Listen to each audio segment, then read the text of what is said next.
This ain't the end. I'll keep you safe, you can ditch your friends. What you tryna do? Out all the pins, all on your temperament. And that ass tempting me. Sorry, I'm speaking out loudly. 2 minutes left, good midnight. Yeah, what's going on, y'all? Max is on punishment for the first 5 to 10 minutes of the motherfucking broadcast. And he is, since he want to talk, I got control of this bitch. Max, you on 5 to 10 minute goddamn punishment for this shit. God damn it, talking all that shit. The man with the motherfucking mouse makes the motherfucking rules. God damn it. What's going on, Dragon? Bring this nigga up when I feel like it. God damn it, talking all that shit. Since you want to talk all this shit, hey Max, you can't say shit, can you? You know why? Cause you're in the backstage, bitch. Since you want to talk all that shit. Bring your ass up here, Nick. Bring your ass up here. I'm fucking hot. Didn't I say bring your ass up here? Bring your ass up here, nigga. Bring your ass up here. You ain't shit. I know I ain't shit. I know I ain't shit. Hey, darkness, everyone. Hey, darkness, everyone. Darkness. Nigga. Fuck you and the horse you came in on. Who this nigga? We think you is Django, nigga? Sean on chain. Hey, Max, get in the corner. He said, get in the corner and put his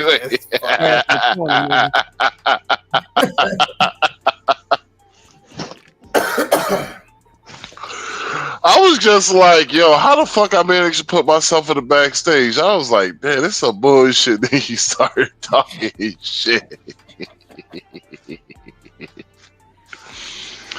Hey, I'm glad you ate that Snickers, man. You get cranky when you don't eat, nigga. I didn't shit. I had shit to eat today, man. I had shit to eat. I mean, I had something to eat, but it was like way before I went to sleep. Now, they said if you put, all right, they say you put peanut butter, mix it with a date and some chocolate. They said it's like, it tastes like a Snickers. A date and chocolate. Yep. I can't tell you the last time I ate a date.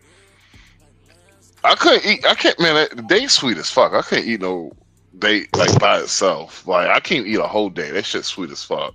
What's crazy is a date, that's one of the fruits that a lot of people used to eat back in like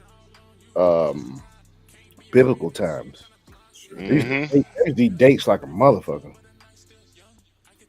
I might go to try to eat them once I go on my little fast. I got a fast coming up. I'm finna be on. Good. I'm gonna do like type of fast. I'm just doing a cleanse, man, for like a month. I know a great smoothie. It's a detoxifying smoothie, and it's vegan. Okay. Well, I appreciate that. If you send it over to me whenever. Yeah, man. Oh shit! I can send you. Hey, shit. Actually, I got a picture of it right now. I'm doing mostly. Hey, Sean, I have a picture of it right there. What?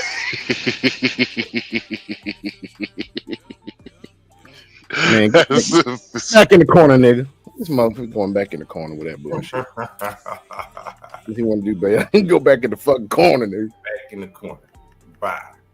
Hey, folks, we gonna go ahead on and start crypto news while motherfucking Max is in the fucking corner. How about we do that? We gonna start shit.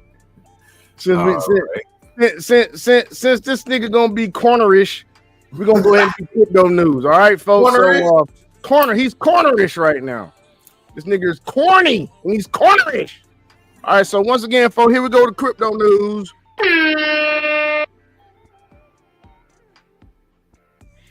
Don't you put don't Hey, put baby in the Crypto corner. News. Get this man in space, Matt. Crypto News. So, U.S. regulators should prioritize crypto clarity, like Micah Bitstamp, U.S. CEO says. In an exclusive interview with Crypto News, Bitstamp U.S. Chief Executive shares his view on Micah could pave the way for similar regulatory framework in the U.S. The European Union's landmark regulation for the increasingly high-profile crypto sector. Let me repeat that one more time for you guys. Regulation for the increasingly high-profile crypto sector came into full force in late December of 2024.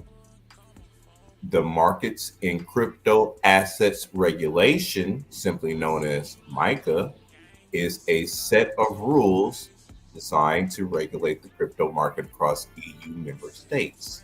For example, it requires crypto businesses to get licenses to operate through the EU, sets up rules to protect consumers, and lays out how stablecoins should be issued.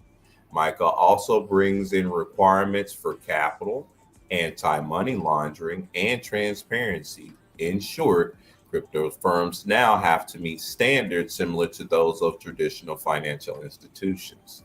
The idea is to bring more legal clarity and consumer protection while promoting innovation in the crypto space.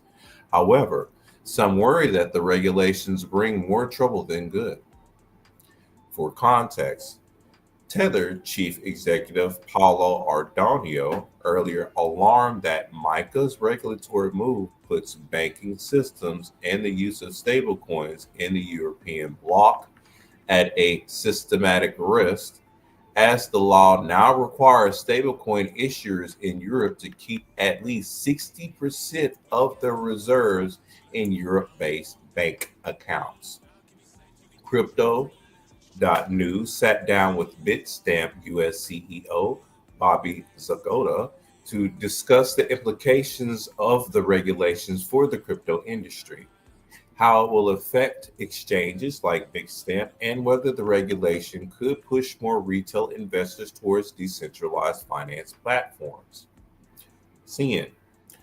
So, Crypto News, some stablecoin giants worry that MiCA brings more trouble than good. Tether, which is down 0.05% at the time of this writing, and PayPal's PYUSD 0.0 down 0.03% at the time of writing, will no longer be available for Bitstamp's European clients. Pause, which is true. There's certain applications abroad that you can't use PayPal for anymore. You can only use it here in the States. Do you think these limitations might push retail investors towards DeFi, where regulatory scrutiny isn't as tight? So Bobby have replied, no, we welcome MiCA and the clarity will bring to the market. Bitstamp offers stablecoins in Europe that retail investors can transact with, which allows customers to move funds quickly at a low cost. We all have USD coin, that's what I have, Euro coin, EURC, and Euro convertible, EURCV, to name a few MiCA compliant stablecoins. Pause. Big bro, little bro, rolling forward. The stable coins of what they're issuing out across different areas, even in Central America and other stuff, that's what we need to be stacking up on, because that would be the equivalent as to when we were wanting to stack up to get the exchange rate of certain, other funds. That's the next step in asset. Mark my words. I'm gonna tell you, I told you so. Let me continue. Bitstamp provides retail investors with assets from the longest running, most trusted, and regulated exchange in the world. MiCA provides clarity for the exchanges and investors themselves, making the market run more efficiently, and we will continue to work proactively with European regulators. Pause real quick. So run that back. USDC, EURC, or Europe coin. You're going to start seeing the other areas and land masses. They're going to start coming out with their own stable coins, which is ultimately going to be back behind the US peg dominance dollar of what they're wanting to have, besides what their unanimous resources are. So when the old paper money that you used to have eventually is going to become obsolete. It'll probably be worth something, kind of like, if you have some old Mexican pesos or something else like that you can exchange out, that because of the actual quality of the coin and the minting feature, like some of them have like real copper in it and not like tin sprayed over with some other stuff and everything else. Like that's what makes it valuable. So in reference to that, in certain areas, that paper commodity is going to be valuable, especially like I'm gonna have to say it, in your black market areas. That's basically where your paper money is going to be worth something later on down the line. But just a word to the wise, when you start hearing them come out with their versions of stable coins and other stuff like that, it's good to look at what platforms that you can get them on, which is usually on a DEX or a decentralized exchange, because that's where it's going to be exchanged out the most. Besides being on a centralized exchange, that's where you can go in and you can buy certain coins. Just like you cannot buy RLUSD on Coinbase or on crypto.com yet, but you can go on Uphold and buy RLUSD and utilize that stable coin, which is by Ripple. Same instance as the Euro coin, you can go on to Coinbase's DEX and be able to purchase those stable coins and have them in your DEX wallet. But having them over in your actual Coinbase wallet, not as of yet, not that I'm aware of. I need to go and double check that. But the last of what I've seen, you can only get that stuff on the DEX because this is decentralized finance and it hasn't went through the centralized aspect of it yet. But I'll break that down in a different segment. Let me go ahead and continue. So, Crypto News continues to ask this: do you expect the U.S. to follow Europe with a MiCA-like framework? Do you see American market taking a different approach? This is what they had to say. My hope is that the current U.S. administration prioritizes this topic in order to provide the American crypto market with the same much-needed regulatory clarity as is taking hold in the EU. MiCA can serve as an example of how and why cryptocurrency businesses need regulatory frameworks in order to operate efficiently and effectively. There are signs and recent executive orders that signal that the current administration will indeed provide that clarity. I'm optimistic for the future. This is what Crypto News had to ask. Some argue that MiCA gives an advantage to banks, which that's what I think personally, because it gives them more power, because they don't ever want to lose power. Think about it. Let me pause real quick. I need to say this and then I'll wrap it up. The banks don't want to lose power. They have the custodial accounts, which means they have the say so, this and that. You start taking the power away from the banks and put it more within the people, then the people have more of a say so, right? So if they have regulations which are backing the banks more to where they have more custodian, more power, and they're trying to still sway you to stay within their midst. I mean, they're trying to keep the power back in their hands, so to speak. But luckily, there's the decentralized aspect, so you can go into that sector. You ain't got to worry about the main banks if you don't want to go into the centralized space, in which I'm a preach this and I'm going to say this no matter what. You always need to get yourself a cold wallet.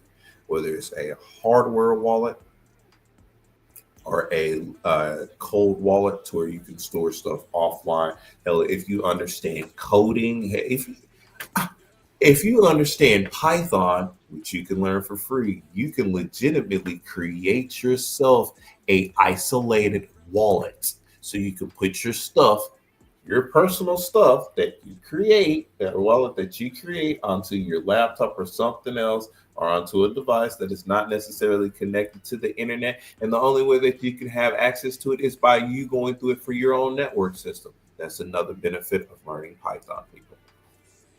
Just to put that out there, always you leave on the exchanges what you are staking, trading, or what you're trying to get your money swapped out into. Outside of that, if anything happens to any exchange or anything else, mind you, you are not the custodial holder of said wallet.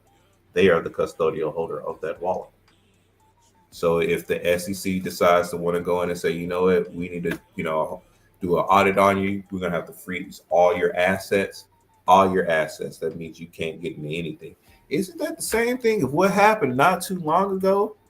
Well, for people that don't know, that's kind of something that's already happened, and that's the reason why people are like, you need to take your stuff off of the exchanges, because when the SEC, Gary Gensler, did go against Coinbase and cause a whole bunch of upheaval and havoc, people kind of can't move your money. But if you have it in a cold wallet or a cold storage, just in case something like that happens, then you have control over your money. So to bring it back about them giving the banks advantage of that, if the banks, because they're the custodial holders, and just like with your bank now, they can freeze any asset of what you have. That's it. Anything of what you have in there, they can go ahead and freeze it. We don't want you to touch this right now. Oh, it's under investigation. Oh, here's the whole nine. It's because you don't own it. Yeah, those are your funds, but they're the custodial holders of it. Once it's outside of their custody, they can't say anything. But as long as it's in their custody, they can say what they want. Technically. Now let me get back. Michael gives advantages to banks and traditional financial institutions over crypto native firms. Do you think these regulation levels? Do you think these regulatory levels, even the playing field, are making it harder for exchanges like Bitstamp? BZ said, while rising tides raise all boats, Bitstamp has taken a proactive stance in compliance for years and has invested heavily, with almost 30% of our team performing compliance regulation, legal, risk management, security, and internal audit functions, ensuring that all of our operations and decisions align with regulatory standards. Many companies similar to Bitstamp in crypto space could have and can still invest in a compliance-forward approach. We view the introduction of the markets in crypto assets regulations as a positive step for the cryptocurrency market. These regulations provide much needed clarity and establish a level playing field for all participants in the crypto space. By ensuring that all entities adhere to the same rules, MiCA fosters a more transparent and secure environment. This increased transparency and security are expected to promote trust and confidence among both institutions and individual users, which is crucial for the adaptation and long-term growth of the cryptocurrency market. And the next thing that I want to touch on to real quick is where Goldman Sachs boosts Ethereum ETF holdings by 2,000% as Bitcoin ETF goes to 1.5 billion. Check this out. Goldman Sachs increases spot Ether ETF position by over 2,000% to 476 million in Q4 of 2024, while its Bitcoin ETF stashed more than double to 1.5 billion. You see how the institutions are starting to get their money rolling into the ETFs and say, hey, you can go ahead and invest in our ETFs, right? And get your piece of the pie. I might want to start investing a little bit early once you have the opportunity to, especially, I'm going to say this now, and I mark my words on here.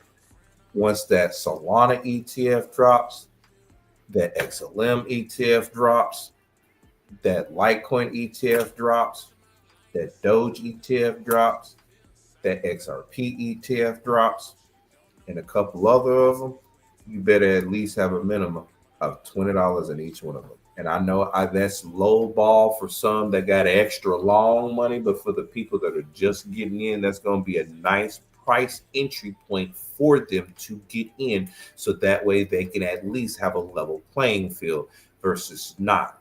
I ain't telling you to go in and spend 50. Well, you can spend 50 versus 20, but if 20 is all you got and that's what you want, that's what you have, put that 20 in there and that shit will grow because of where all the institutional money is going and to where those other investors that have some money, they're going to start putting their money there because people are doing it now.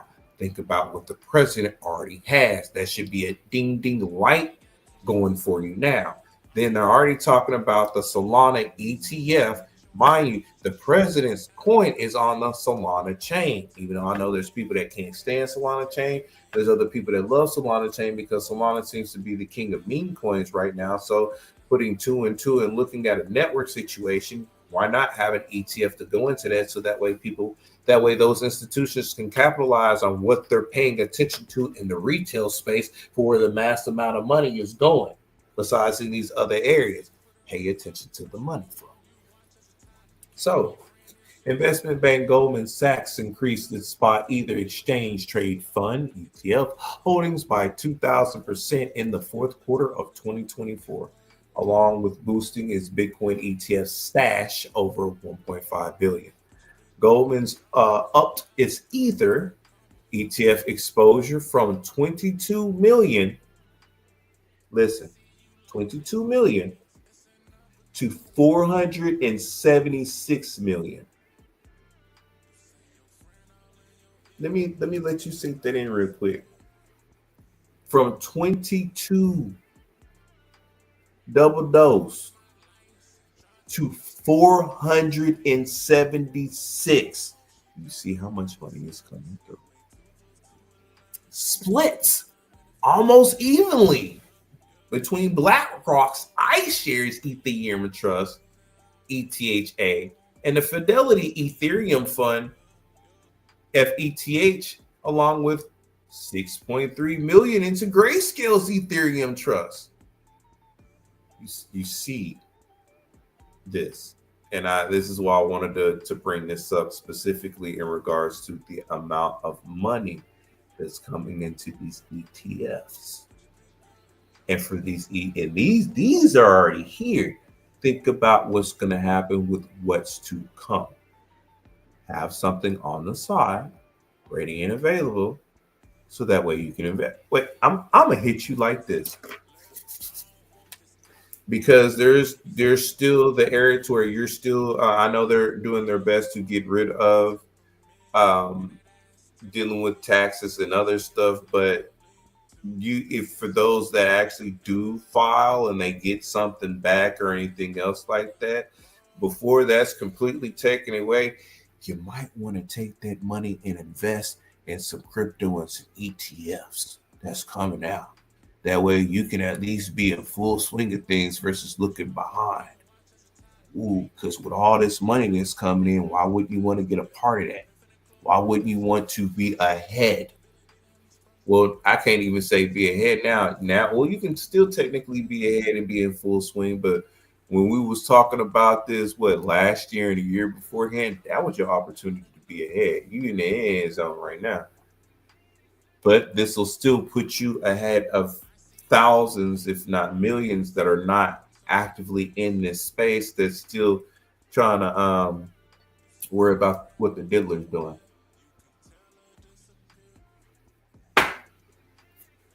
But did you say the diddler?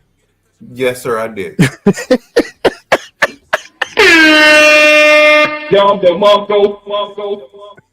I mean, as I'm gonna say this, as much as Diddy has been up people's behinds, they show up his behind just as badly, and they finances as looking just as shitty. So let me finish up.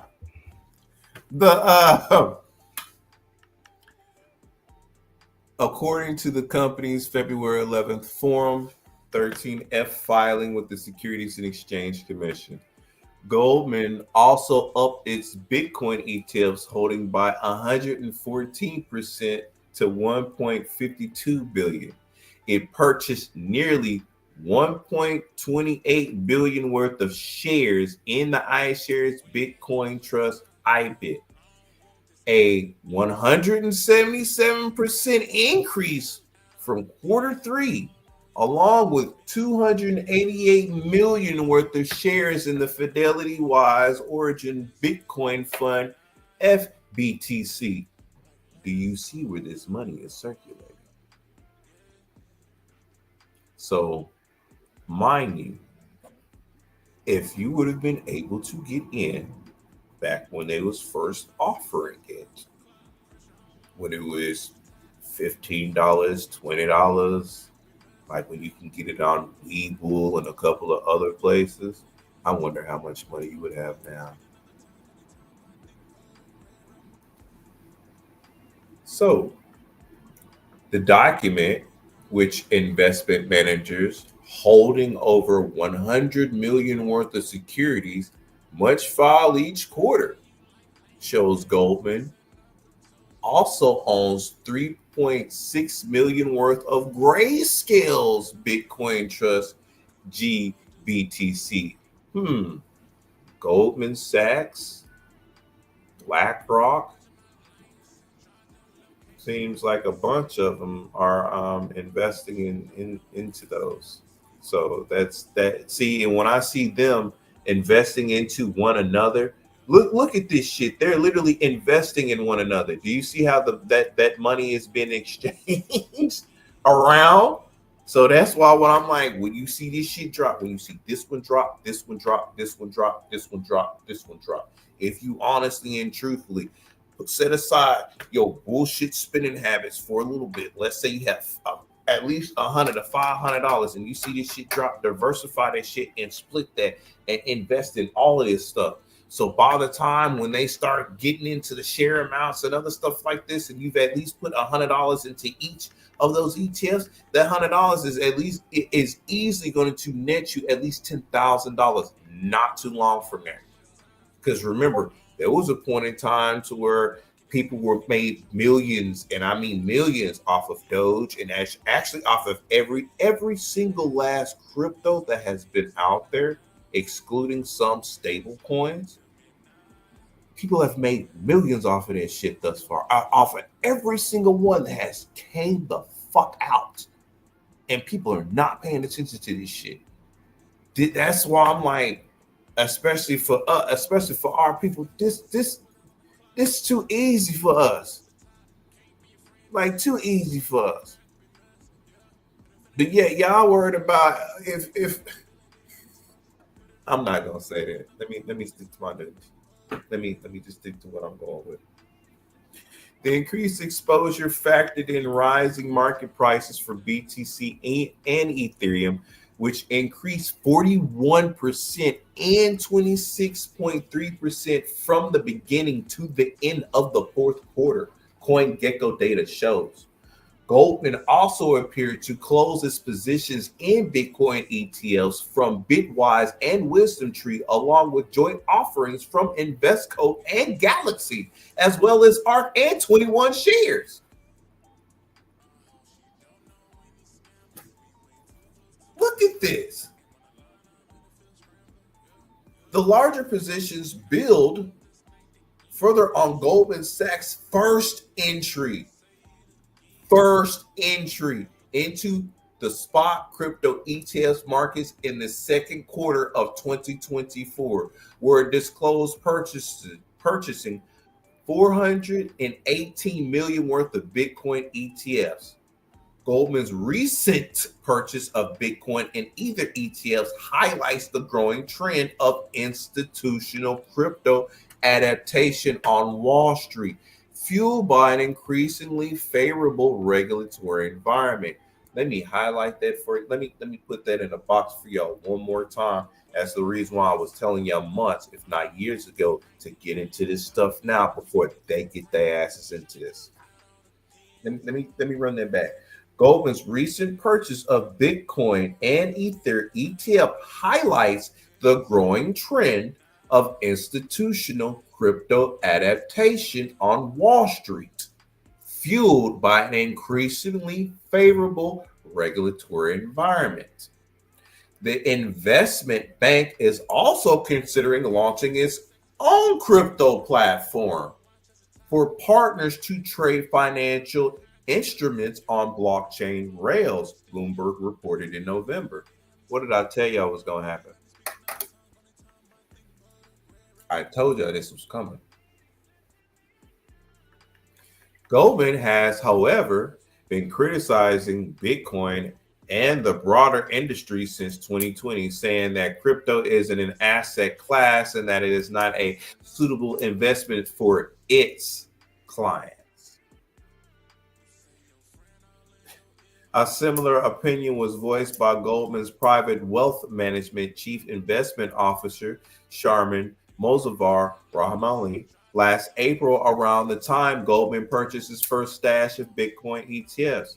We do not think it's an investment asset class. Masari, I'm going to just say that, said at the time, comparing the recent crypto enthusiasm to the tulip mania of the 1600s, we're not believers in crypto.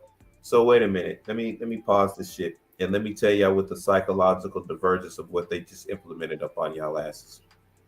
They're sitting up here telling y'all to y'all face they don't believe in crypto, but yet they've been buying multiple amounts in Bitcoin ETFs, and they're thinking about coming out with their own quote unquote crypto, which would be backed by the other stuff of what they backed into. But they're telling you don't look into the other stuff because you want to look into what they're getting ready to build, which is going to benefit their clients, basically. Mind you, they said Goldman has, however, been criticizing Bitcoin and the broader industry since 2020, saying that crypto isn't an asset class and that it is not a suitable investment for its Goldman Sachs clients.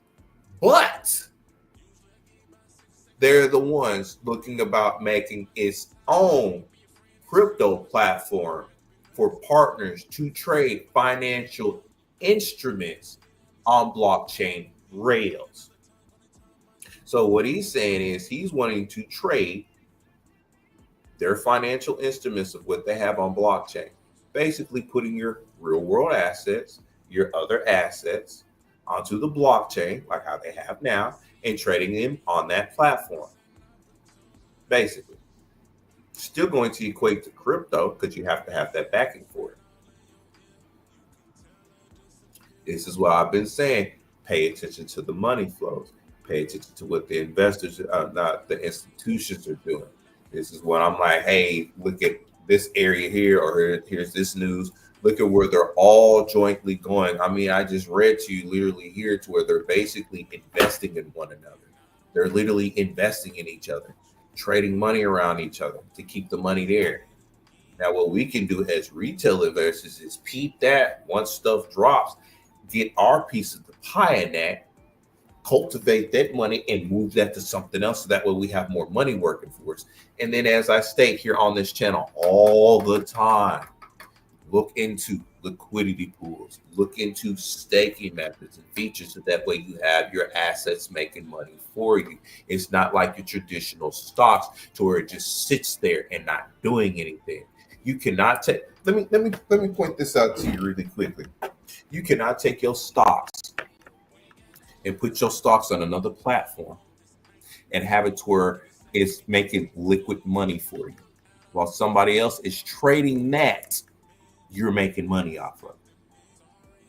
That's not happening with your traditional stocks. Your traditional stocks is just sitting there. And you're hoping to where when stuff does get traded on the stock exchange and everything else, that you're actually making money, or that the company actually does good money, to where I can take my $50 or $60 worth of a certain amount of crypto, go put it into a liquidity pool and say, hey, this is what I'm adding as a liquid asset. The only thing that I want is when you're trading against these pairings and give me a little bit of it, I come back later on down the line, I done made $500 to $600 off of that, plus what I've already put in there, I can go ahead and take back out. And that's flat. straight up. And I can do that with multiple various different cryptocurrencies. So ultimately, all the money that I've invested in, let's say I've invested in $5,000 worth of crypto against various different $5,000 worth of crypto. I'm sorry, I'm getting excited. Amongst various different crypto tokens and other stuff, look at what the APY is and the APR for staking and for putting into the liquidity pool. That means to where no matter what the marketplace is doing, I'm going to get a dividend payout. So unlike, like I said, with your traditional stock market, you can't put that into a liquidity pool. You can't stake your stock. If that drops down and it sits there for a month to 2 months and doesn't do anything, that's it. Unlike at least with staking, and I'm specifically talking about staking, at least with staking, you're solidifying the blockchain, so they're going to pay you out for that. You're at least getting paid while the market is being down, which means you have more units. More units you have means ultimately the more units, the higher the price. The less amount of units, the lower the price, of course. So let's say if you have 500,000 units of something that dropped down a certain amount, now that you've had over 100,000 of those units, once the price goes back up, and that's with staking, because you're constantly getting a payout, constantly getting a payout. So once that marketplace goes back up, and you're still constantly getting that payout. So keep that in mind. I want people to, yes, of course, have your traditional space, but that traditional is going to be put on blockchain eventually. So for you to invest in blockchain technology now, the various projects, and at least position yourself in a comfortable position for what is to come, and not to be too caught up in the distractions and stuff, you'll be good to go.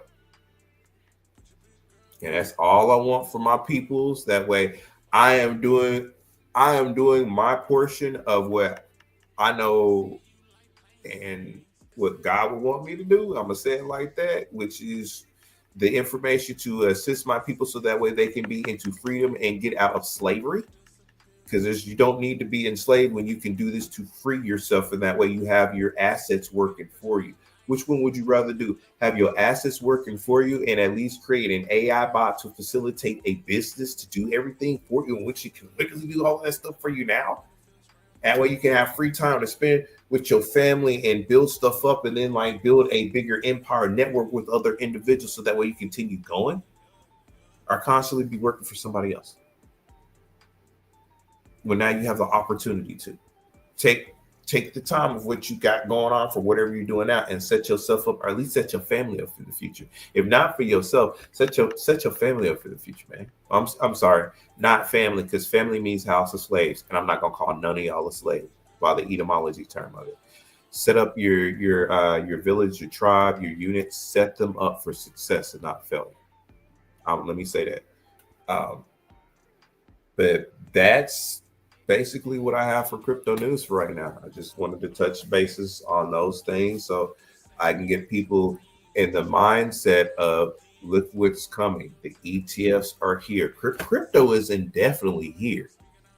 So for you to not want to look for it, for you not to want to and get yourself invested in this investment vehicle, especially when the institutions are into it. I mean, think about it. Robinhood, remember, which only and solely did stocks and other stuff. They do crypto. They were losing out on money because their traditional stock market is only open for X amount of hours and it closes out. Especially here in the States, because once it closes out, then that's when you got over there in London. That's when you got in Japan and a couple other places, right? Crypto's 24/7, 365. Which one is making more money? Hey, Dragon, why don't you go ahead on, man, and give them your contact. So, fellas, people out there, women, men, look, check this out. Contact this man. Set yourself up for a session with him. He's also on the way of becoming to where he can actually, be like a top advisor in this stuff, man. So why don't y'all go ahead on and contact him? Dragon, go ahead and let him give me your contact information, bro. All right. Well, you can always contact me at cryptodragonemperor@gmail.com. You can also find me on Instagram underneath the same name, which is Crypto Dragon Emperor. Or at the present moment, you can go, and I'm going to be making a new Rumble page, which is going to be the Crypto Dragon Emperor as well. But those are the different areas where you can continuously get in contact with me. Or if you have TikTok, you can just contact me at Shin Dragon Emperor. Okay. So you said at Shin Dragon Emperor. Yeah, on TikTok. Okay. So there y'all go, folks. There y'all go. Hey, everybody give it up, man, for Dragon. That was good. Good. Marco. Yeah, that was good, man. That was real good, man. Yeah, so let's continue. Well, I mean, it's way past midnight, but I just felt like getting crunk real quick. So, shoot, man, it's a lot of shit is going on out there, Max. I mean, really, dude, what? It's so much to talk about. I figured tonight, man, I got some stuff to talk about, some Trump stuff, some relationship shit, and then whatever else, man. It's crazy out here in these streets, man. It really is crazy. Too much stuff. As I was about to go to sleep today, folks, I just was like thinking to myself, I was like, it's too much stuff to talk about. You about to go to sleep, nigga? No, early in the day, bro. And I was on my way to sleep. Yeah. I was like, man, it's just too much stuff going on, folks. It really is. So, shoot, some of this stuff, man, like your boy up there, Max Powers, sent me some things. Like, well, we communicate daily on stuff. But I mean, he sent me some very interesting things, and let's start off with some relationship shit, because it's the least amount of what we got to talk about today. Seriously, it is the least amount. So let's get into some funny shit real quick. Let me see if I can start this stuff exactly where it's supposed to start at, and hopefully we won't have any damn issues with audio, folks. Hopefully we don't. I'm hoping we don't. Let me make sure I got all this stuff queued up and whatnot. And we're going to go from here. Let's go. Listen to this. How to know if white cock or black cock is right for you. Let's talk about it. Can y'all hear this? What? She said that we're trying to determine whether white cock or black cock is good for you. This is where we're at, folks. And this is how we're going to start the rest of this show. Proceeding. It's important to know that both will get the job done. But depending on this is good information for the ladies out there. Listen now. Your needs and what you need to fill. One is definitely better than the other. In my case, I will be choosing the black cock for the front. If you are working with a large gap or hole, you will see that this is going to work beautifully. Now for the back door,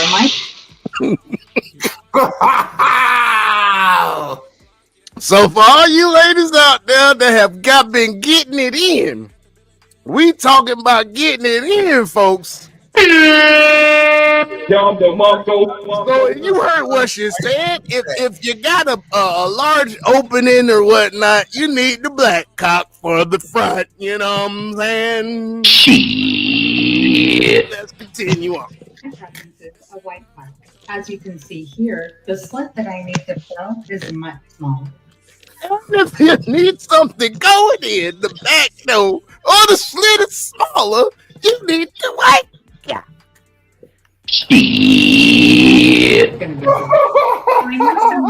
Thinking it's a little excessive to have two different cocks to get the job done.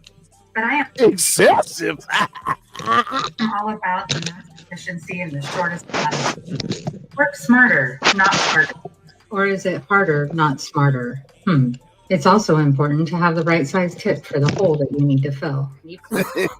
Don't you just love snow bunnies? And if your cock is well used and pretty beat up like this one, don't think it will still work. Now the black cock is fairly new to me, but I did decide to go with a larger tip due to the size of the hole that I am working with today. Light pressure to the tip, and then gently rub it into the crease or hole that you are wanting to Look at that other one over there cracking up. Look at her. Look at her. Yeah, she over there rubbing her cracking up. No, hey, I'm gonna tell you right now, she over there thinking about it. What she Yes, doing? she is. You can tell. She over there thinking about it. This young lady over here on the left has had both. Mm-hmm. I got a feeling she's had both.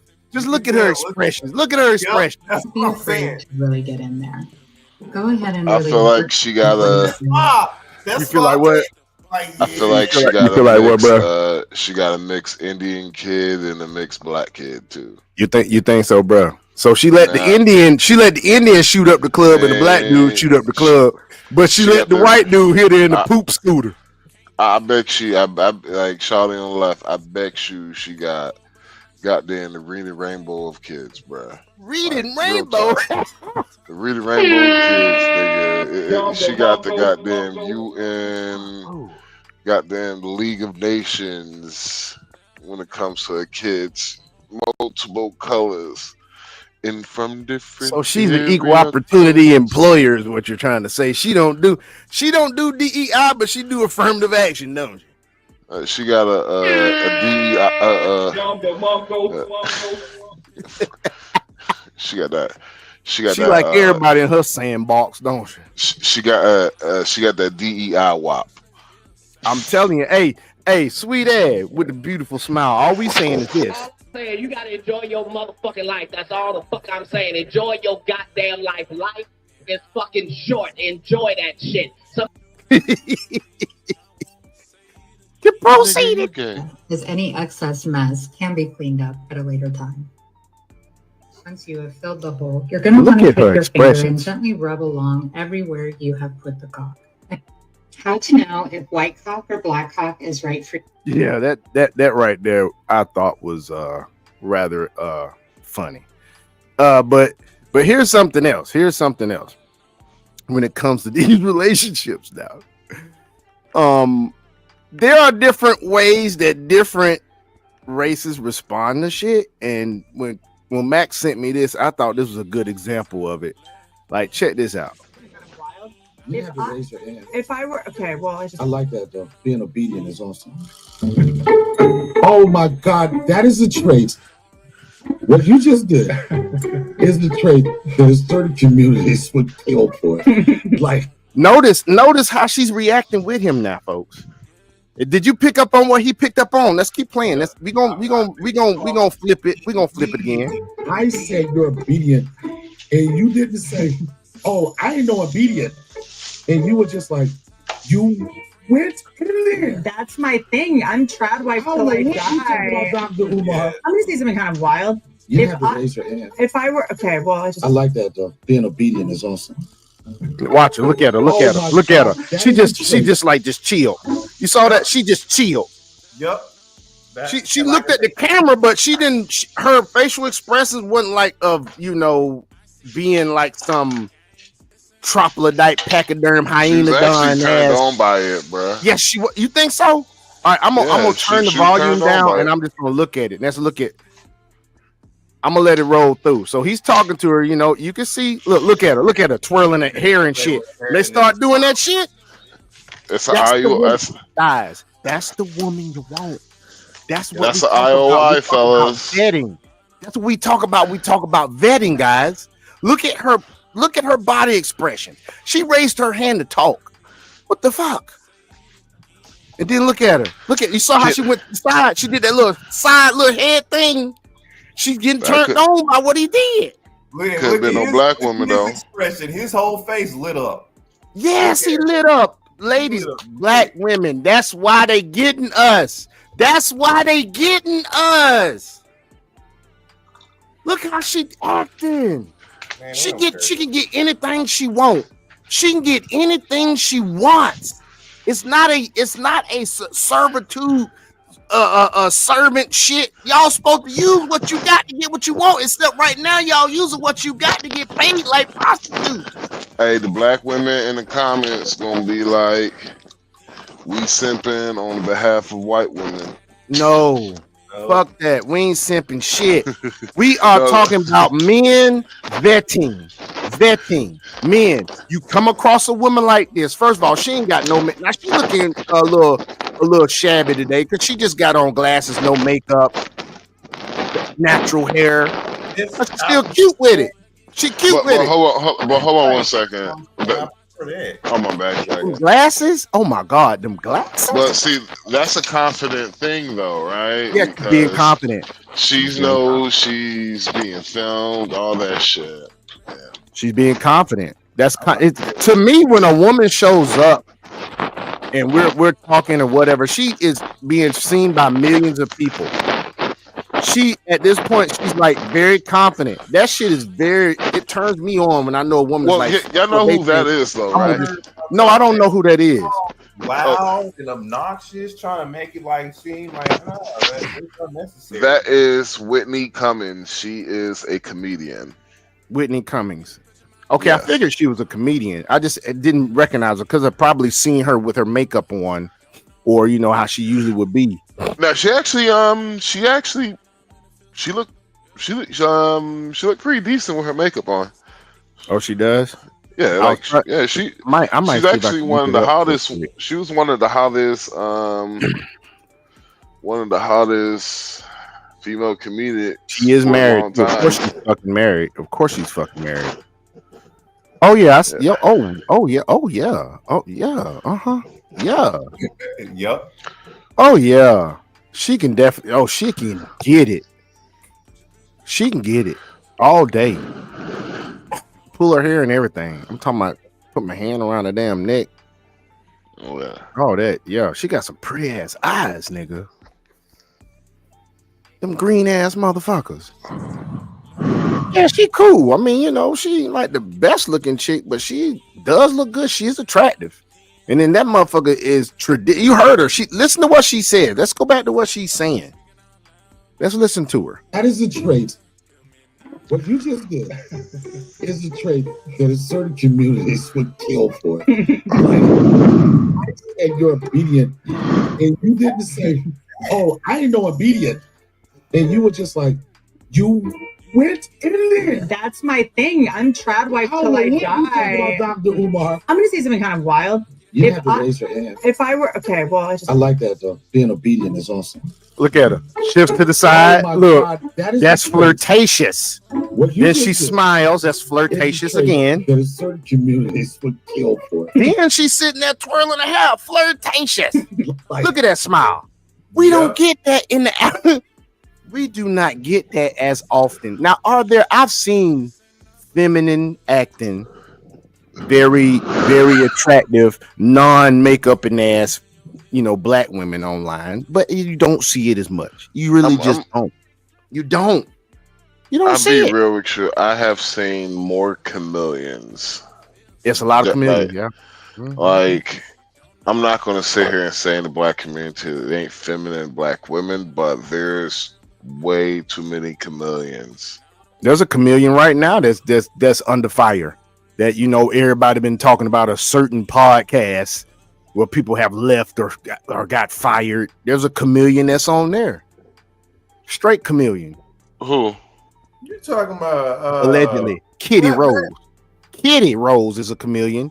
And Keita Rose on that show, allegedly, is a lion chick that we know is not a chameleon because she already acts, masculine. But we talking about Kitty Rose, the dark-skinned chick that is the daggum life coach that is feminine on damn camera and very red pillish and very like, ladies, y'all need to do this, do that.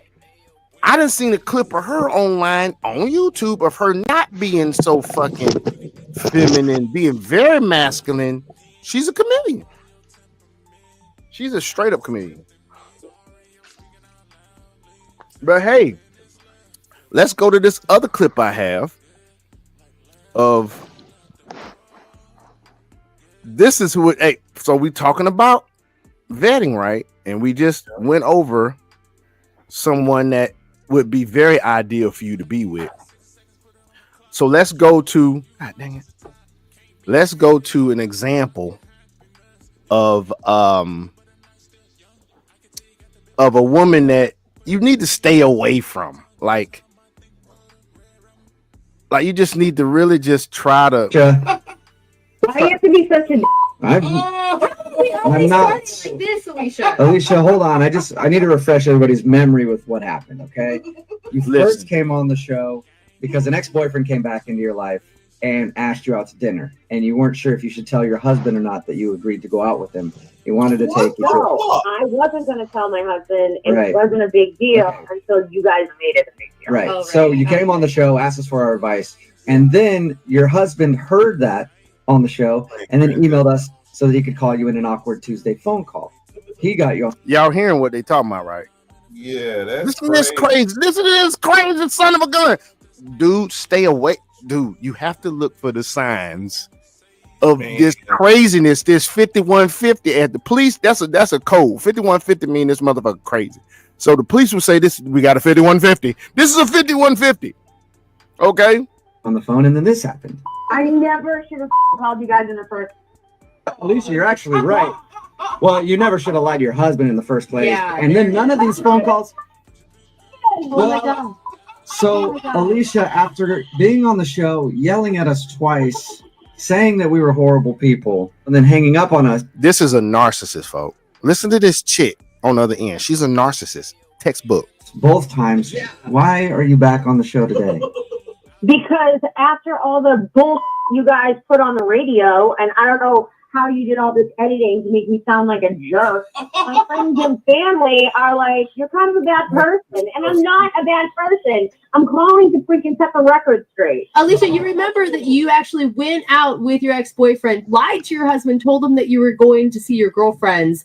And then I didn't lie. I just didn't tell him because I didn't want him to get upset. How many times do I have to tell you this? What? Oh, wait, what? What? Guys, lying under omission is the same as lying. Just so you know, lying under omission is the same as lying. So this bitch just basically said, I didn't tell him because I didn't want to upset him. That's lying, bitch.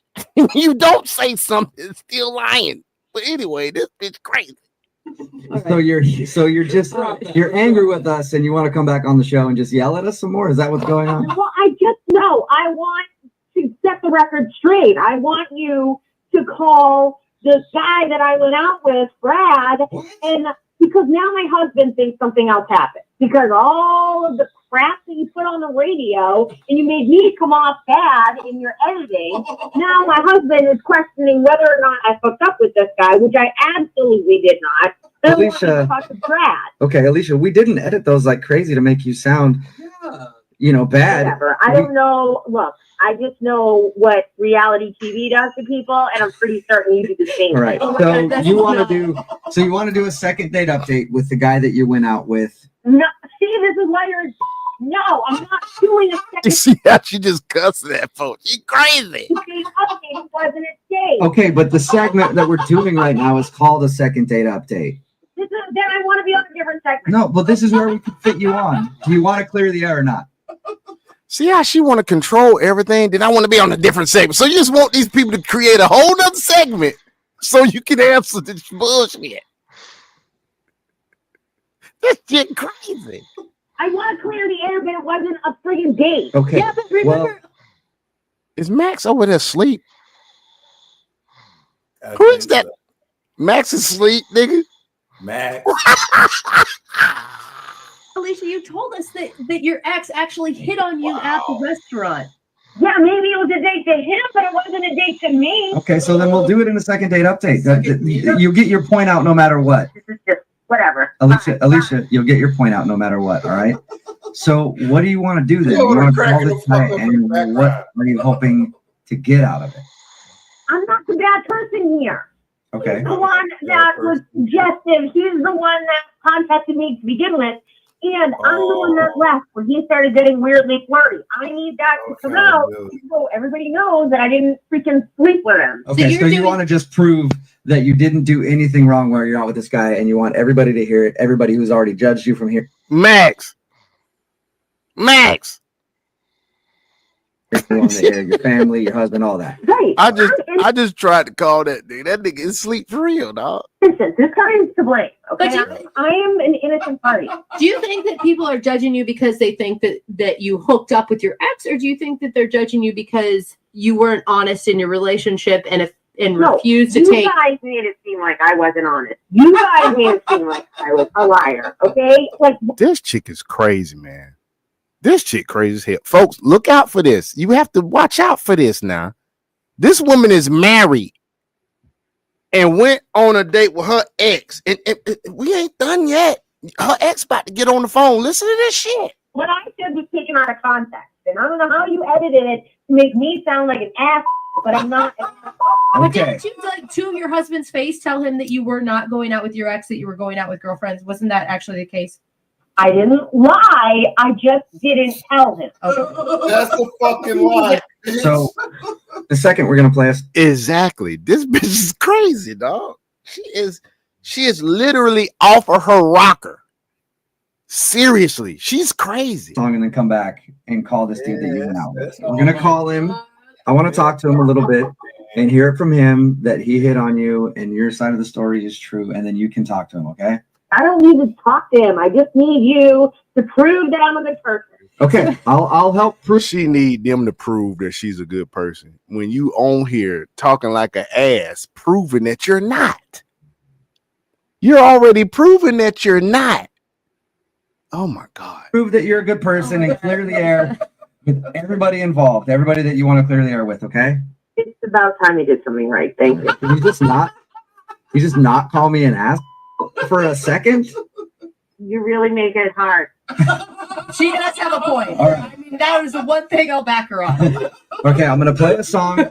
We'll come back, and then we'll call Brett. That dude in the background is making the whole show. That nigga's laughing at everything. You hear his ass dragging. He is having fun. Too much fun, dude. He's cracking the hell up. Brad is his name, right? I f***ing said his name 57 times. Have you listened to what I said? I'm sorry. I realize that you're angry with the show because you feel like we made. You know what makes this even funnier is that the video that you're looking at is some gamer doing GTA, doing Grand Theft Auto, my nigga. Yeah, that's what I noticed in the background. Yeah, yeah. it's somebody playing Grand Theft Auto, listening to this shit. Put it on the video. This is crazy. You look bad. No, I don't feel like that. I know you made me look All right. Well, we made you look bad. So we'll play a song, come back, and then we'll get your second date update. Okay? It's not a second date. I realize that, but the segment's called that, so I have to say that. Just do it. Alicia, are you there? The more I think about this, I don't want to even do this phone call because you know what? You're going to make a big joke out of this. I'm kidding. Serious. I'm just joking with you, Alicia. I'm gonna let you. Exactly. It's not funny. All right. We're about to call your ex-boyfriend, Brad. If you're just tuning into the second date update, Alicia's on the phone with us. She's been on the show a few times before. All of those ended up with her being very, very angry with us. She's still angry with us, but Yeah, I can't imagine why. she wants to come on the show and clear the air. Listen to this asshole. Having an issue about going on a date with an ex-boyfriend, and she didn't want to. No. Well, going out to meet up with her ex-boyfriend and not telling her husband about it. And then her husband heard her talking about it on the show and did an awkward Tuesday phone call where he says, "Hey, I knew that you went out with your ex-boyfriend. You lied to me." And then Alicia got very upset because she was being accused of being a liar. That's accurate enough, right, Alicia? Yes. Okay. You got something right. And now Alicia wants to call her ex-boyfriend, and I'll let you explain it, Alicia, because every time I do, you get angry with me. You want to call your ex-boyfriend because why? Because my friends and family think I'm a liar, and now my husband thinks I hooked up with him, which I absolutely did not. And now you idiots have made a mountain out of a molehill, and I want to clear it up. All right. Have you talked to your ex since you guys went out? No, I absolutely did not talk to him. I don't want to talk to him. He's a creepy pervert. Okay. Alicia, I'm on your side here. I know you don't think I am, but I am on your. Remember the details, and let's remember the details given by Alicia. Because you can't say you didn't say shit when you saying it right on motherfucking national goddamn radio. Right. We gonna go by what she says. Your side. I don't believe that for 1 second, but thank you. No, I I am think he Alicia. is, I am on your side. If you feel like we wronged you and made you look bad, I'm all for you clearing things up with your husband and everybody else who thinks that you're a liar. I really am. Great. So I expect you not to make me look like an ass in this talk. I won't. She will make herself look like an asshole. Right. That write that down. Let's take notes. I'm going to talk to your ex-boyfriend and hopefully get him to say that he hit on you and you behaved perfectly. Hopefully, that's the only thing he can say. That's the truth. Okay. That's the only thing he can say. That's the truth, that she did not hit on him. Well, he'll say that, and then you can come on and talk to him. I don't want to talk to him. I have no desire Okay. to talk to him. Okay, you don't need to talk to him then. I'll talk to him. And then hopefully we'll be cool. She don't want to talk to him, folks. Remember that now. I don't think we'll ever be cool, but fine. Okay. I'm going to call him right now then. All right? Let's settle this. All right, fine. Okay. All right. I just want to like make things okay with this, you know? You're not making anything okay. All right. She is just continuously just got to respond to every comment. So once again, folks, when you vetting someone, somebody got to respond to every fucking comment like that. It's just combative. Look out for that, please. Don't go near it. Just don't go near it. Just look. We trying to get to this point. All I'm saying, you gotta enjoy your motherfucking life. That's all the fuck I'm saying. Enjoy your goddamn life. Life is fucking short. Enjoy that shit. Some of y'all just need to smoke some weed and see if it don't help the quality of your motherfucking life. You know what I'm saying? Hello. Hey, can I speak to Brad, please? Yeah, this is Brad. Hey, Brad, how are you? This is Jubal from Brook and Jubal in the Morning. I'm sorry, who? Jubal from Brook and Jubal in the Morning, the radio show. You felt like, oh shit. Okay. Can I help you with something? Yeah, you can actually. We recently got an email about you from one of our listeners. It's an old friend. Yeah, he cool, just chilling. Can I help you with something? Friend of yours. And you guys recently went out to dinner. All right. Is everything okay? Yeah, everything's pretty okay. The reason I'm calling you though is because I want to help clear the air about something.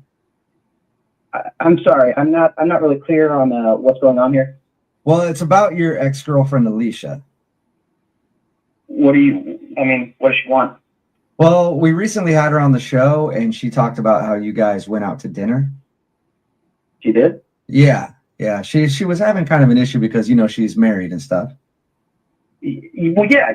I know she's married. Look, there's nothing. Don't worry about that, man. It's all good. Yeah. We're just friends. But the reason I'm calling you is because we were telling her it sounded like a date, and it kind of caused a little bit of drama with her. So I told her that I'd get you on the phone, and so we know so far that there's nothing going on between them because they both say that. Right. And so he has clarified that. But let's keep listening. Just sort of find out if everything was kosher when you guys went out. I don't know what to say. We just met up. It wasn't like a big thing. It was just like old friends. Yeah, we dated a long time ago, but it was just good to see her again. It wasn't anything more than that. So see, nothing more than that. Good to see her again. Boom. We got that. Thing was cool. Nothing weird. Nothing at all, because I'll tell you this. She said that you hit on her. She said that I hit on her? Yeah. Hey, notice he had his inflection in his voice when he said, she said, I hit on her? What? So in other words, okay, so now here's where the stories start going different directions. She said that she showed up to dinner and you guys were having dinner and then you started making inappropriate comments. Okay. And then she said she left. This dude just ran over somebody. Whoever playing this GTA just killed a dude on a bike. Did you see that shit, nigga?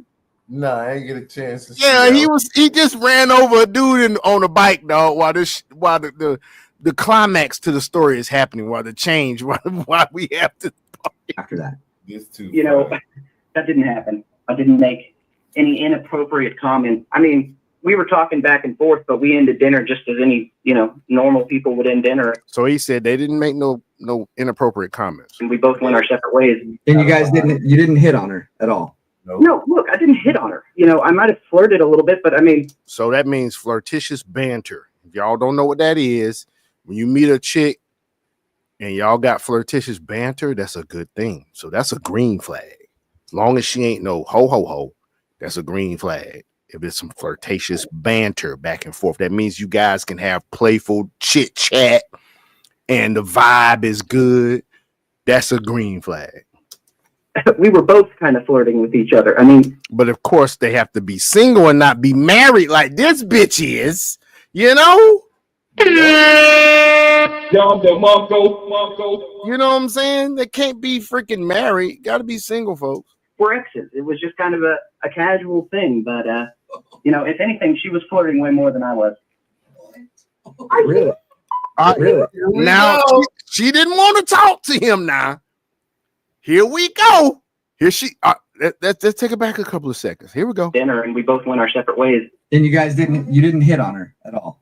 No, look, I didn't hit on her. You know, I might have flirted a little bit, but I mean, we were both kind of flirting with each other. I mean, we're exes. It was just kind of a casual thing. But, you know, if anything, she was flirting way more than I was. Really? Really? Are you kidding? Wait, what's going on? Oh, that's Alicia. She's actually on the other Here we go, folks. line listening. Hard to miss her. Tell them how you said you wanted to take that stupid dress off. So she said, he said he wanted to take her dress off. Stupid dress is what she said. Stupid dress off. Is this some kind of setup or something? No, this is real life. My freaking family thinks I like slept with you or something, and I need to prove to them that you're just an idiot, and I made a huge. Oh, you're just an idiot. Yeah, like she didn't do shit now. Once again, went narcissist. She didn't do shit, but did you not meet up with him? That alone is enough. Right. That alone is enough. You are married. Why are you meeting up with your ex? Fuck that shit. We getting divorce papers signed right now, bitch. Okay, wait a second. You're the one that agreed to go on a date with me. I didn't agree to go on a date with you. I agreed to go to dinner and catch up as old friends. Once again, I don't give a fuck what you call it. We married, bitch. We married. That's infidelity. Divorce papers. I thought it was going to be completely innocent. I didn't know you were going to be a pervert. What? Pervert? I don't think that innocent is wearing that little dress that you wore to dinner. Whoa. She wore a little ass dress to dinner, folks. Little ass dress. Yeah. Hey, folks, unless you didn't know, in case you didn't know, actions come from thought. And she thought enough to wear a small dress to dinner, catching up as friends with her ex. Wearing I don't want to hear this bullshit about, it's the fashion. And I just like to look good. I dress up for me. That's some bullshit, sweetie. We don't believe that shit. No. Because you thinking enough to get put on a small ass tiny little dress. You want somebody to see that body. And that person that you want to see that body is somebody you used to be involved with. We don't want to hear that bullshit. The dress that you asked me to wear. The dress that you said, I love that dress you asked me to wear. Once again, no accountability. Now it's his fault because he asked to wear that dress. Are you not a free will thinking human being? You don't have to wear the dress that he liked. You should totally wear it again. Well, of course I love that dress. Your boobs were hanging out of it. So, of course I love that dress. Your boobs are hanging out of it. So once again, if he asks you to wear the dress and your boobs are hanging out, once again, it's back on you. Why are you wearing a dress like that? Oh my God. Why do you think I asked you to wear it? You're so gross. You know that I have no intention. I'm gross. You didn't have to come out with me, Alicia. You're married. It was your choice to come out after we talked about it. Boom. Boom. Now, folks, all the healed men, stand up, pay attention, sit up in your seat. If you're in your car driving, if you're in your living room smoking a blunt or drinking a 12 pack or whatever you're doing on this very late night, or whenever you listen to this, this is another part of vetting coming up. Now, we already know she's not taking accountability. We already know that. She hasn't done that yet. So here we are again, whether she's married or whatever else she's in, we hope that you ain't trying to holler at no married chick. But let's just say you hollering at a chick and you put the truth in her face. If she responds like this girl is about to respond, immediately go the other direction. Go to your contact list in your phone. Delete her number. Block her shit and do not return to sender. Return to sender. Do not pass go. Do not collect $100, $200. Nope. Don't go no further with this bitch. Now let's pay attention, folks. Get out your notepads. Remember, we trying to help people here. Okay? It's got to be solutions. Got to be. The solution is do not proceed in a relationship with someone like this. Nope. Stay away from them. Okay? That's the solution. We're not just going to talk about people. We're not just going to just down people and shame folk over here. We're going to talk about solutions. Yeah. Don't ever get with no crazy mug like this. You know, I asked you to go to our first date spot together. You know, I think it was pretty obvious what we were doing. See, first date spot, wear the dress I like that we used when we were together. Oh, yes, y'all. This bitch has not been accountable for none of this shit. She just want to say, well, you asked. Yep. You asked like she don't have no damn authority, no way to choose nothing. You asked. It was you that asked it. You asked. Can you just hang up on him? He's obviously just talking in circles. Deflection. Folks, put that down, folks. 1 period on your list of actions, or you can call them effects, you can call them reactions, whatever. If she goes to deflect, when you put the truth in her face and she deflects and does not address what we're talking about in the moment, because he said, you are the one that is married. You didn't have to come out. We're going to our first dating spot.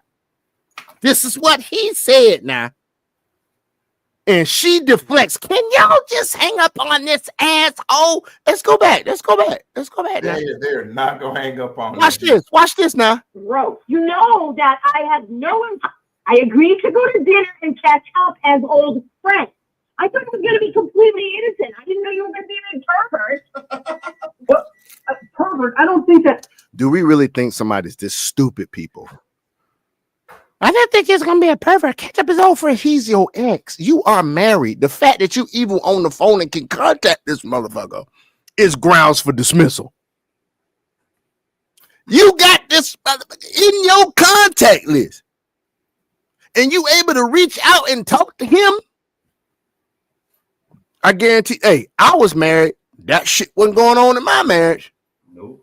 And I didn't have no contact with no ex-girlfriend in my motherfucking phone.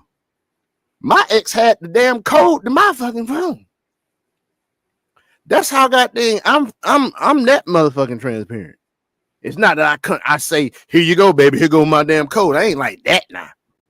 But if she want to see my phone, here you go. What's the code? Here you go. Da, da, da, da, da. Go in my phone. If I'm in a relationship, I'm in a relationship.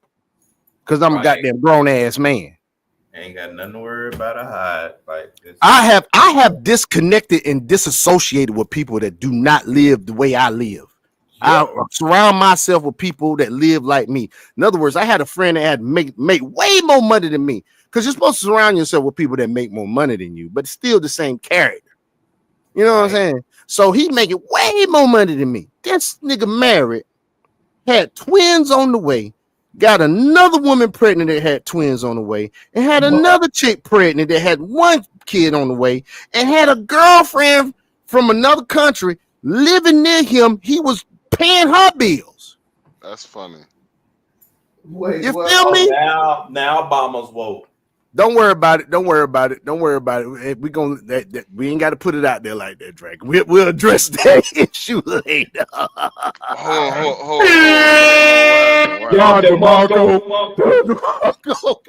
Spaced out and everything, bro. Hey, but once again, and he got one of his twins that was on the way. One of the set of twins, one of the babies was on the live. Bless that spirit up to heaven. Yeah. But his wife had twins. The other woman lost one of the babies, and then so we had 4 babies come in this world at the same time.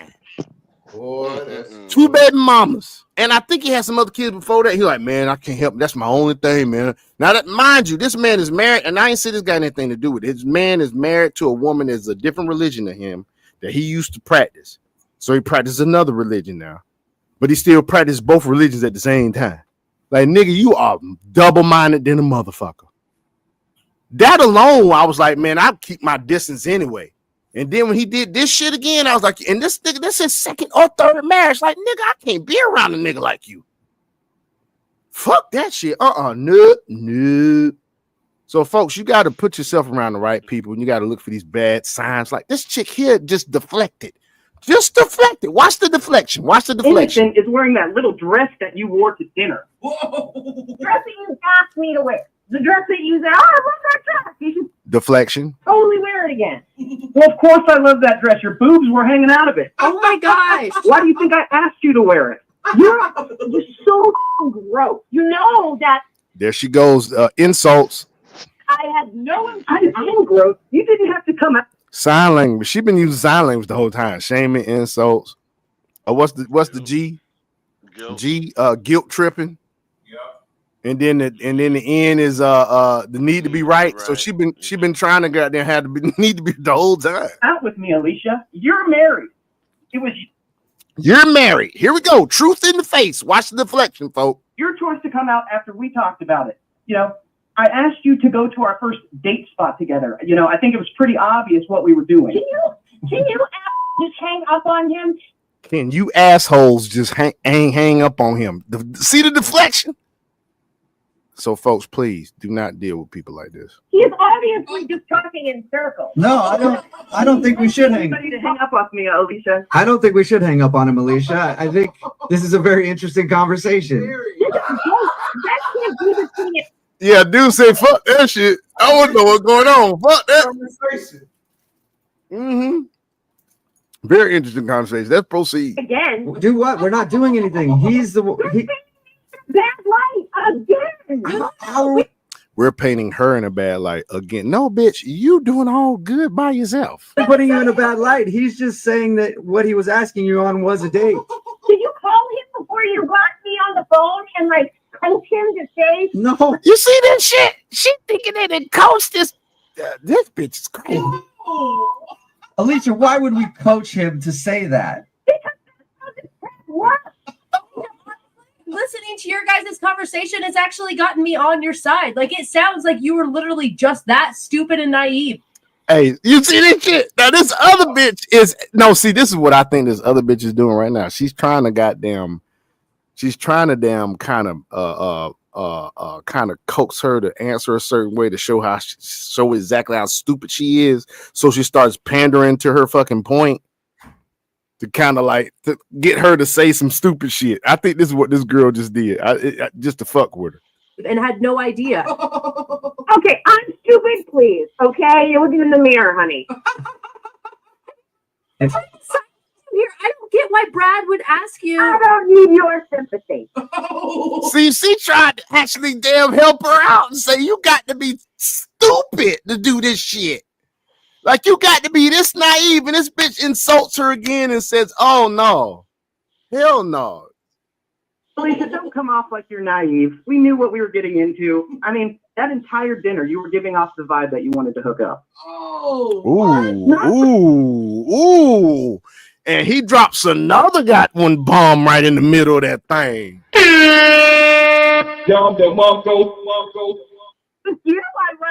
Brad, what did she say to give you the vibe that she wanted to hook up? Now we go into actual verbatim stuff that was said there. Oh, let's see what he says. She told me that, I looked great, that she was like super excited to see me. Brad, that all sounds pretty normal. Yeah. Keep listening. I would say that stuff to my grandmother. Oh my God, you look great. How are you? No, that's not how it was at all. You grabbed my arm and you were basically stroking my arm, telling me how great I look and how much I've been working out.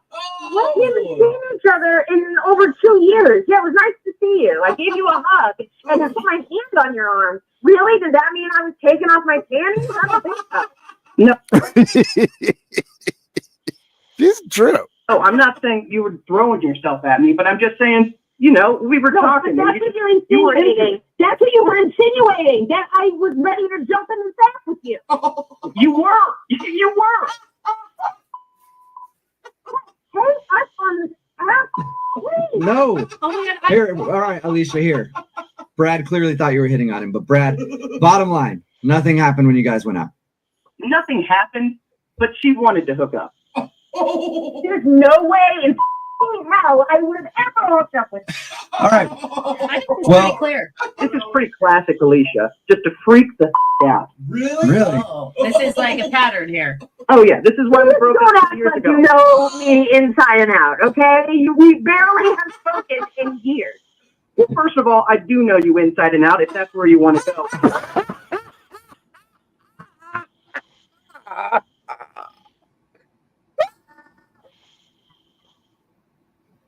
He went there, so he went there. Let's go back. Come on. Whoa. You're the one that's freaking out. It was just a dinner, and now you're on the radio talking about Exactly. It was like a just small dinner. thing. Now you're insinuating that it was something more. Yeah, but Alicia, we learned that nothing happened between you guys. So you got your mission accomplished. Doesn't matter what the you think. I did this so my friends and family would think I wasn't lying, and now he's making it seem like I'm a hussy. I'm pretty sure your friends and family already had a pretty strong opinion before we went. Hey, at this point, I would love to ask you guys if you'll go on a second date. Brad, would you like to? You, bro. Brad, would you like to go out with? Absolutely not. No's everywhere. Thank you, Brad. Thank you for being honest with us, Brad. I appreciate it. Yeah, whatever. Alicia, are you still there?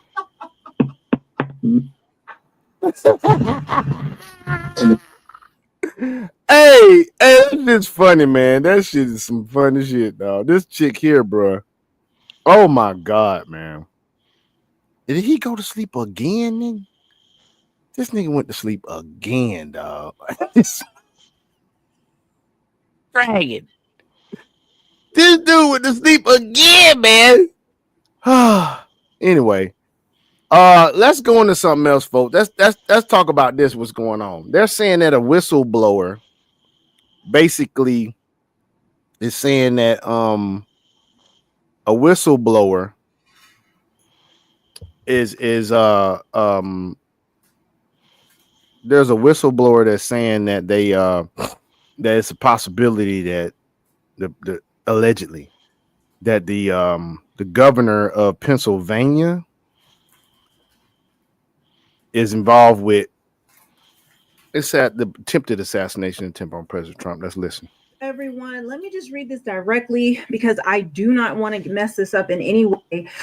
Breaking news just announced a federal whistleblower and former Pennsylvania State Police employee filed a criminal complaint allegedly linking Pennsylvania Governor Josh Shapiro with the assassination attempt on President Trump.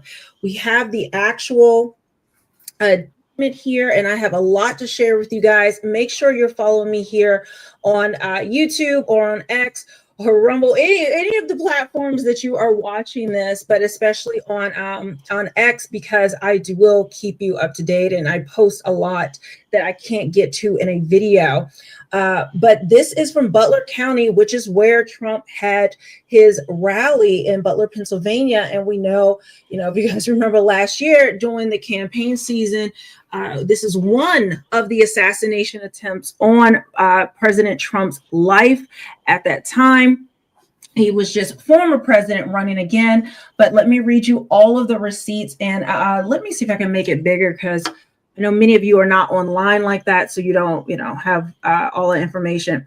So it says, I am in receipt of your private criminal complaint, which you filed against Governor Josh Shapiro. This is the reply. I'm going to get to the actual complaint that you have filed against Governor Joshua Shapiro for his alleged involvement in the attempted homicide of former President Donald J. Trump on July 13th, 2020. You hear that, don't you? Shapiro. This is a whistleblower. 2024 in Butler County, Pennsylvania. Allegedly. Please be advised there are multiple investigations currently being conducted by various government agencies. Due to the pending investigation, I am disapproving your private criminal complaint. So this is important. This is going to lead to today. This was filed in August 22nd, 2024, but the district attorney of Butler County rejected this complaint. Now, I think they expected Trump to lose the election, or they were hoping he would, and this information would never come to light. But this rabbit hole goes deeper. Listen to this. Federal whistleblower filed a criminal complaint. So this is a new criminal complaint that was filed on February 7th of 2025, alleging Pennsylvania Governor Josh Shapiro's involvement in the assassination attempt on former President Donald Trump. It also alleges that Christopher Wray conspired with the Biden administration to hide the reports. Y'all hear that? Conspired with the Biden administration, allegedly. That it also alleges that Christopher Wray conspired with the Biden administration to hide the reports. The Butler County DA's office is currently investigating these allegations. No arrest or official charges against Shapiro have been confirmed by official sources as of the latest updates. So here is the actual complaint. I was able to get my hands on it. And so you can see here is the private complaint. It names Joshua Shapiro, the governor there, and I believe that is the Capitol building there in Harrisburg, Pennsylvania.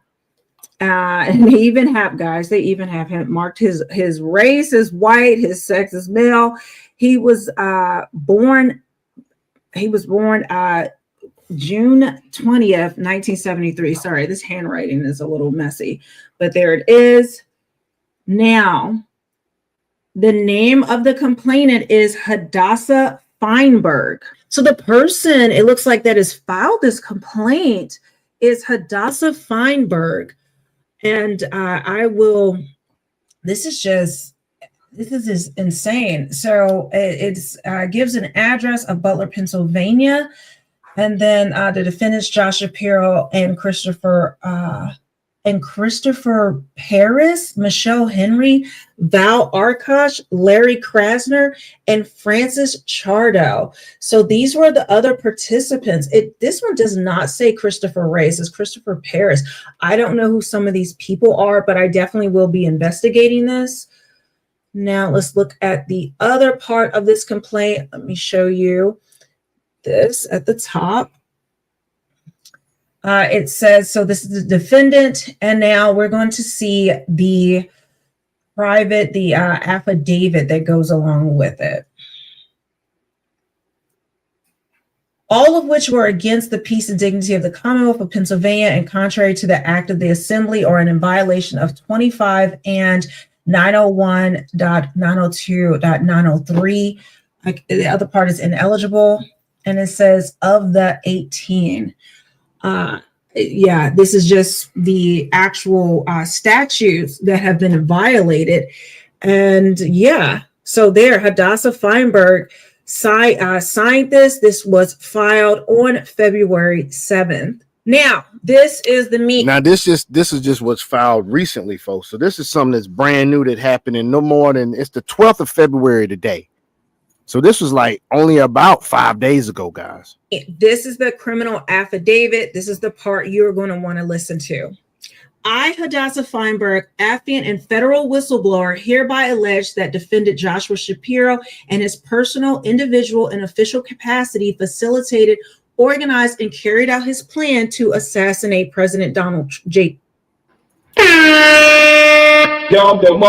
see that, y'all? Yep. This is an affidavit. That means that this is a statement given to police authorities, which meaning that if this goes to court, this man could be sent to jail for perjury or fraud. If this is a lie, do you think he's going to risk that if this is a lie? he just put out there and said that in his personal, individual, and official capacity, facilitated, organized, and carried out his plan to assassinate President Donald J. Trump on July 13th, 2024. Trump on July 13th, 2024. Defendant Shapiro was unsuccessful in completing his mission, but is responsible for organizing and facilitating it, injuring the current president and causing the murder of Corey Compentori. Defendant Shapiro conspired and colluded with Pennsylvania officials, namely the Pennsylvania State Police Commissioner Christopher Paris. Now we're getting the names. To carry out the attempted assassination of President Donald J. Trump on July 13th, 2024. And folks, I have not seen anybody talking about this other than her. And I think one other. Then nobody's talking about this. So, hey, now you know from us what's going on. Yep.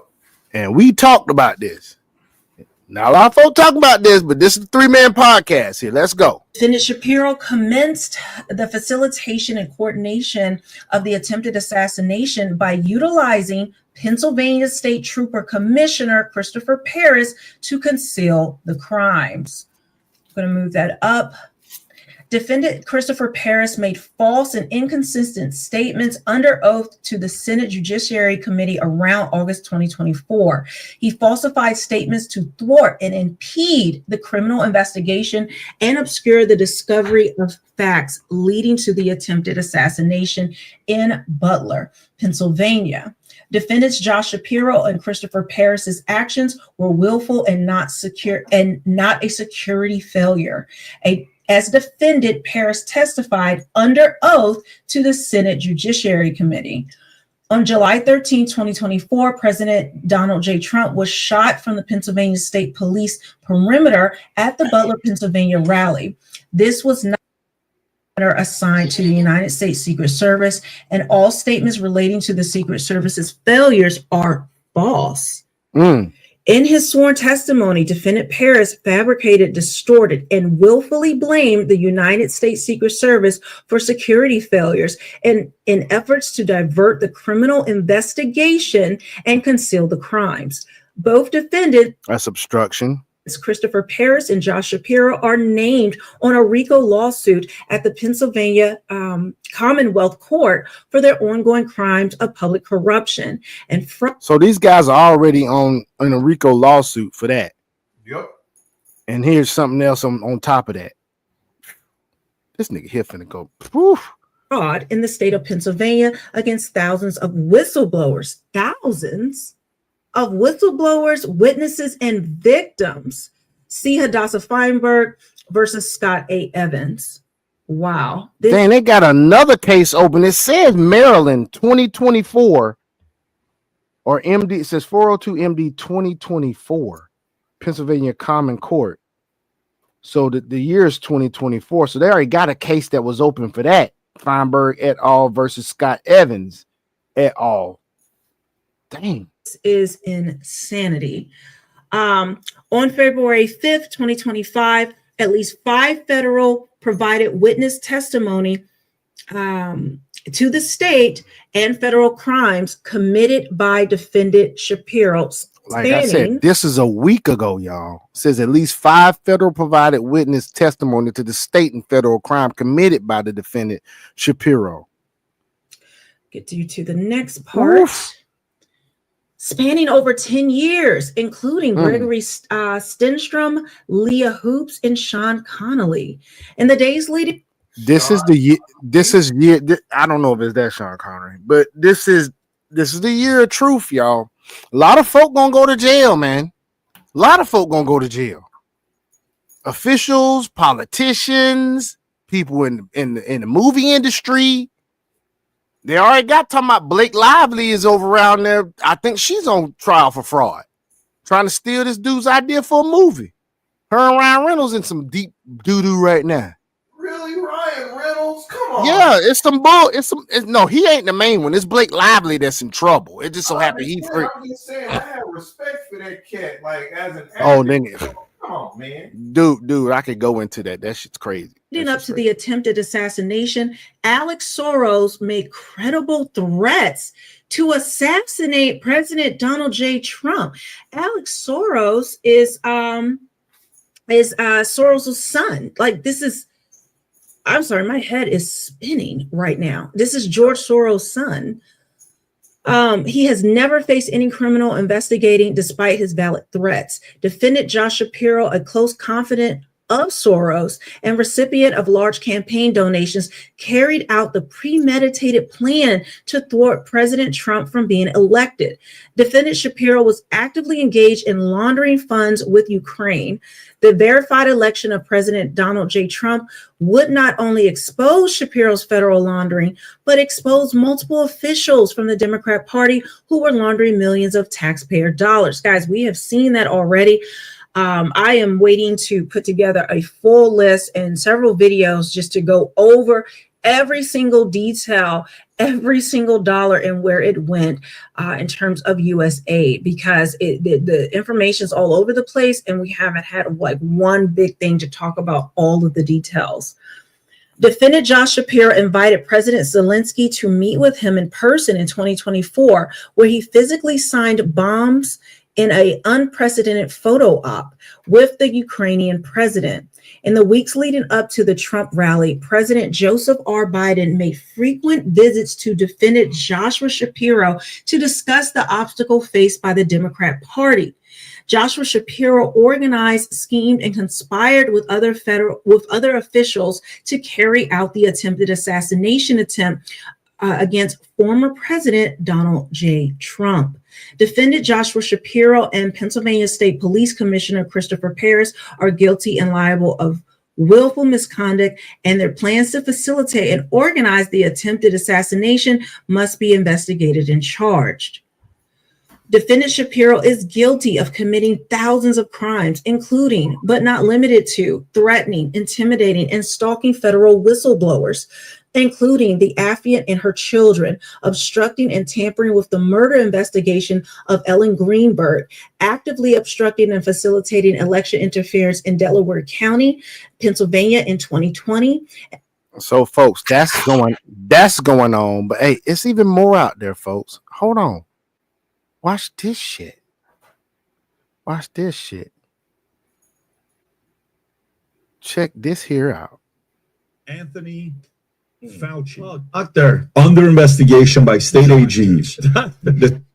Anthony Fauci. Finally. Under investigation by state AGs. This is an Outkick story. 19 state attorney generals, led by South Carolina AG Alan Wilson, sent a letter to Congress stating their intent to hold Dr. Anthony Fauci accountable at the state level, despite President Joe Biden's preemptive pardon.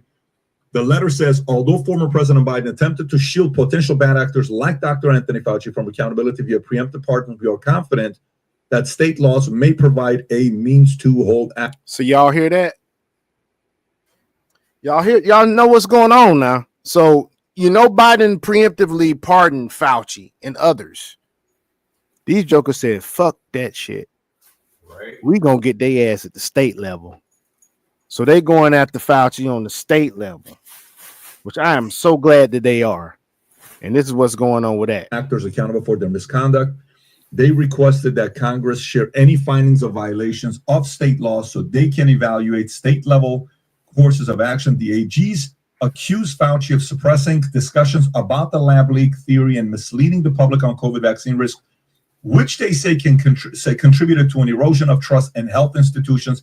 They wrote, Dr. Fauci led a deliberate campaign to stifle the voices of premier health scholars regarding the lack of adequate testing of vaccines, which kept the public from knowing about risks like myocarditis and pericarditis among young adult males, the verified increased risk of blood clots in women, and the long-term effects vaccines had on fertility. Glenn, will anything happen to Fauci? Yes. And I did not believe this. I mean, a year into it, I did a two-night special on just the stuff that we could find in public spaces that showed the smoking guns everywhere. Now we have the actual data. Now we have a preponderance of evidence and he's backdated it to 2014 for very specific reasons. This guy has been breaking the law and becoming his own god, and he has to go to. He been breaking the law for decades, though. Like this dude, if they really want to go into Fauci and shit he's been doing since he's been young, this cat is like, he could actually go to jail for, like, allegedly genocide. He has done a lot of bullshit. The jail, and I never thought he would, but under Trump, it's not going to be vengeance. It's not going to be, repaying his enemies. They are looking for the truth between Pam Bondi, Kash Patel, Bhattacharya.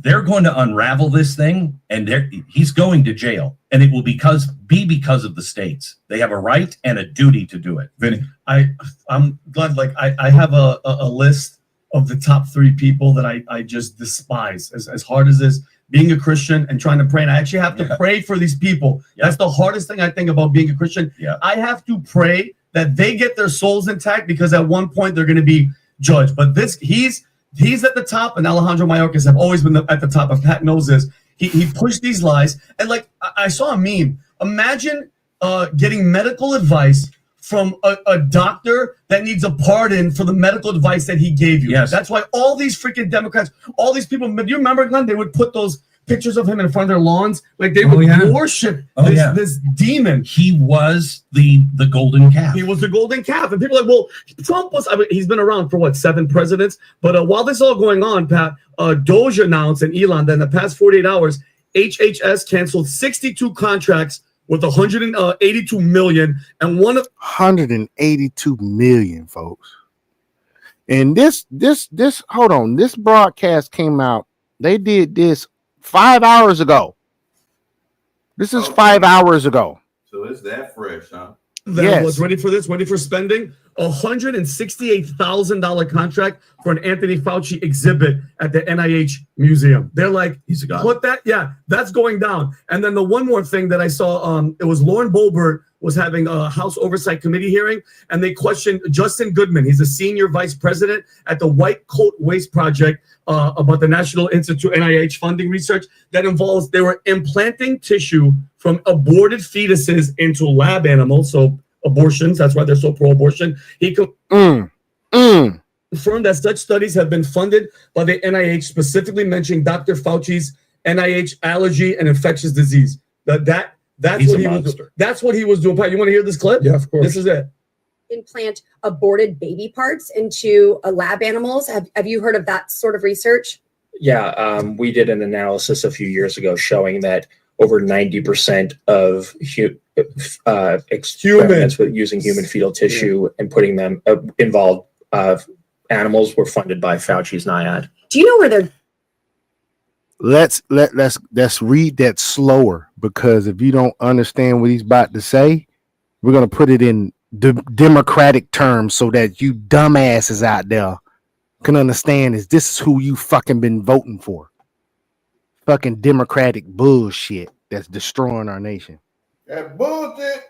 Goodman says, yeah, we did an analysis a few years ago showing that over 90% of experiments using human fetal tissue and putting them in animals were funded by Fauci's NIAID. Truthfully, that's NIAID, but it's Fauci's NIAID, which can be affiliated with USAID or USAID, which it should be referred to as. See what y'all been voting for? And he said a few years ago. We did an analysis a few years ago. This is 2025. What's a few? Few is assumed to be 3. Okay, what's 2025? Subtract 3. Oh, that's 2. 2022. Who's in administration at that time? Biden. Not Trump. Getting the aborted human fetal tissue.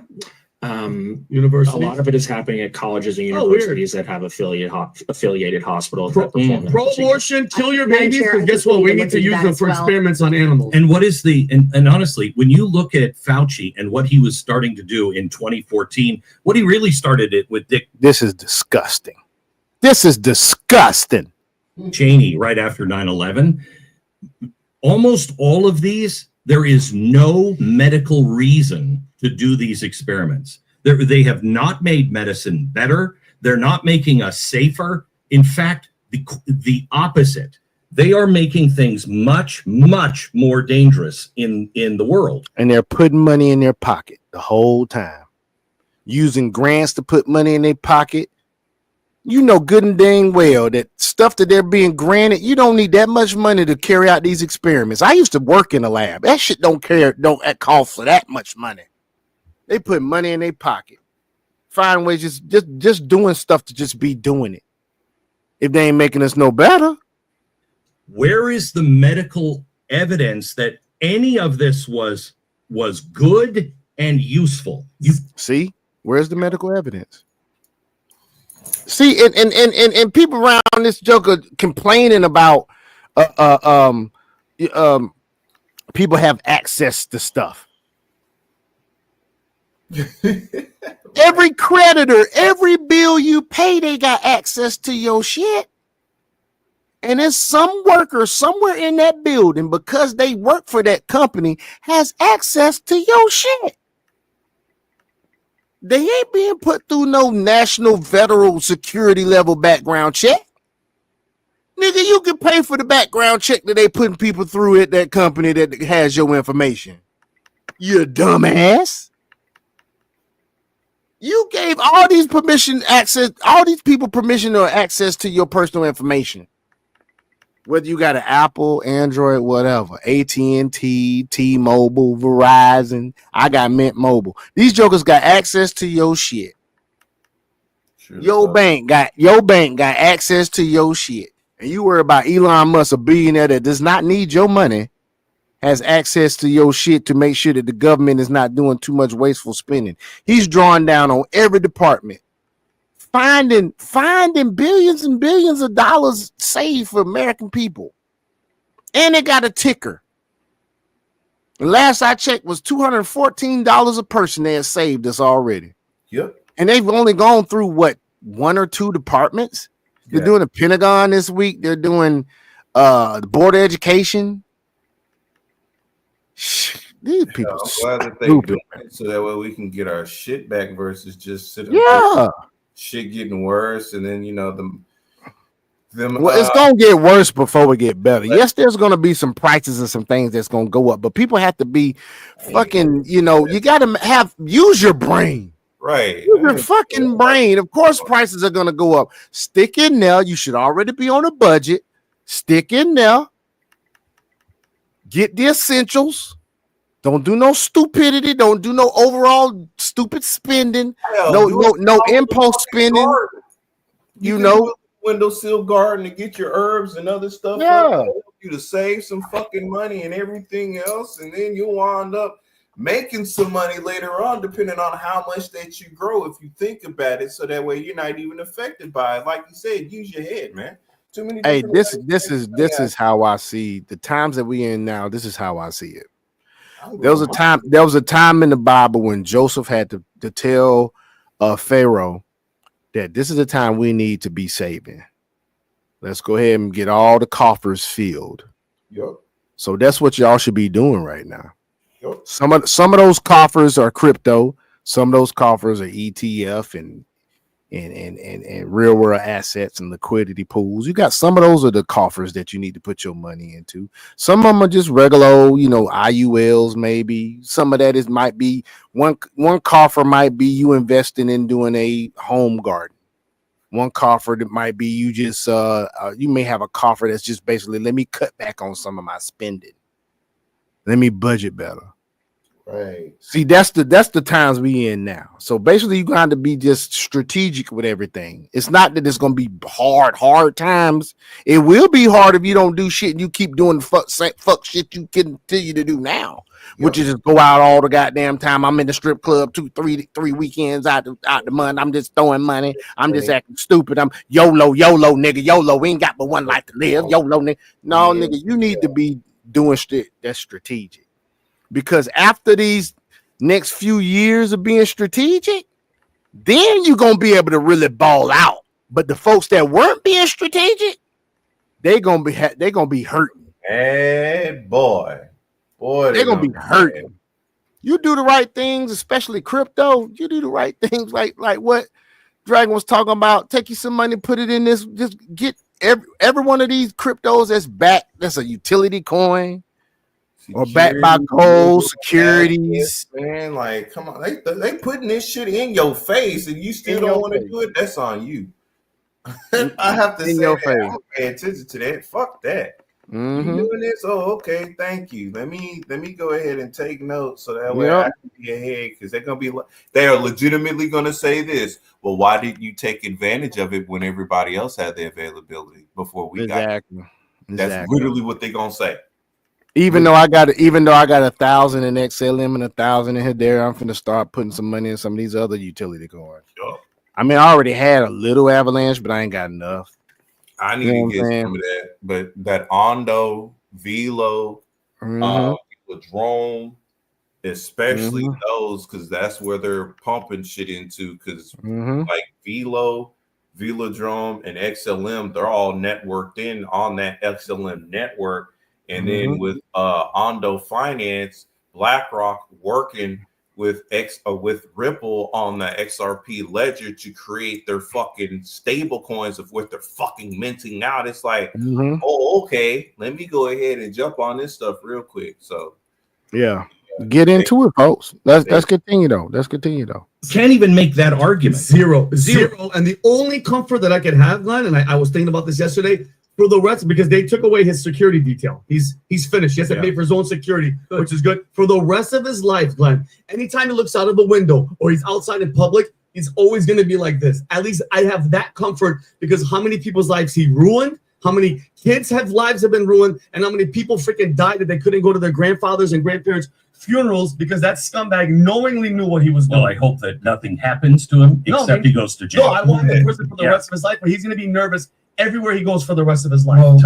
I hope he gets. Yeah, when everybody then he tried to pump into people and he mutates into a rat and not Master Splinter. Boy, you stupid. So let's go into let's see what they're saying on here about Trump. And this is Trump. This is not something that people want. What do you say? I said there goes that man. Yep. And it's he got a child there too. So it's just something we've got to fix. So on this, I think they said they found ghost checks or checks to people that are dead for over 150 years of ghost checks in the Treasury, which is crazy. And they've also got to address the deficit. So I wonder one thing about Elon's son, though. What? I said I just wonder if Elon's son is a clone, because I've not known for him that he was married beforehand, wasn't he? He had kids with a chick that just worked for him, bro. Okay, hey, look. He said he just they made an agreement. You know what I'm saying? She had the guy. I guess she had like jeans that he liked or some shit. He like, fuck that shit. Let me just have some kids. Yep, I heard about that shit the other day. I was looking at some shit about Elon. He's been married a few times, like 3 times. Okay. I think he got like 12 to 16 kids, something like that. Then they got a lot of fucking kids. No wonder. We don't do something about this deficit. The country's going bankrupt. I mean, it's really astounding that. And really, what's crazy is that one of his wives got 20 million in the settlement. One of his ex-wives. And this nigga's still a billionaire. So this shit ain't even barely a chip out his fucking. You know what I'm saying? So when you got that much money, I'm gonna tell you like this: if I got that much money, you damn right I'm having a lot of fucking kids. Yep. A lot of motherfucking kids. I'm not gonna be worried about that. And every one of them jokers gonna have a goddamn what you call it, a motherfucking trust. When they hit 21 here, have your fun, shit. That's why I'm Sure, getting yeah. into crypto It's now. the Defense Department budget, which is shocking because we've got we spend a lot of money on defense, but and if that just keeps going, we're essentially going to bankrupt the country. So what I really want to say is like it's not optional for us to reduce the federal expenses. It's essential. It's essential for America to remain solvent as a country, and it's essential for America to have the resources necessary to provide. Now this is being provided by Anton Smith. Anton. So you can follow Anton, not Anton Smith, Anton Daniels. I'm tripping.